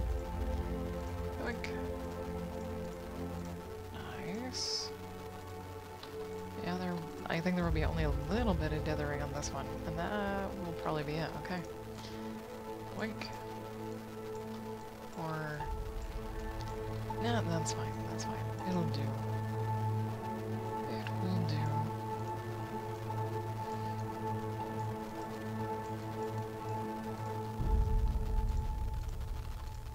I just heard a odd sound, and I'm hoping it was the music. Pretty sure it was. Okay. Yay! Oh. That took only 2 minutes. Yay! God damn, this headset's uncomfortable.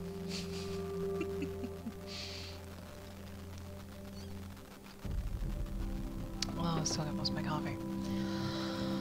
Oh, dear me, oh dear me.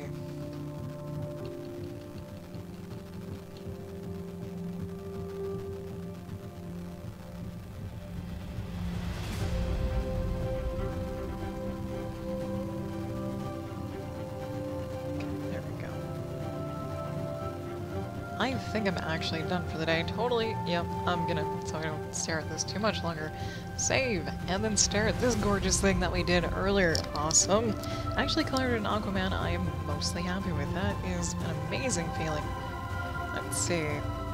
Tomorrow is Thursday. We're gonna be writing and probably editing, so I'm pretty sure I'll finish the story tomorrow and then do a whole bunch of editing. And then Friday will be more editing, and then I don't know if I'll be here next week or not. But thank you everyone for watching. I greatly appreciate it, especially you lurkers out there. Thank you so much for using me as background noise. I appreciate everyone's time spent here. If you are new and you'd like to know when I go live, you can follow me on Twitch and on Twitter at JasmoColors.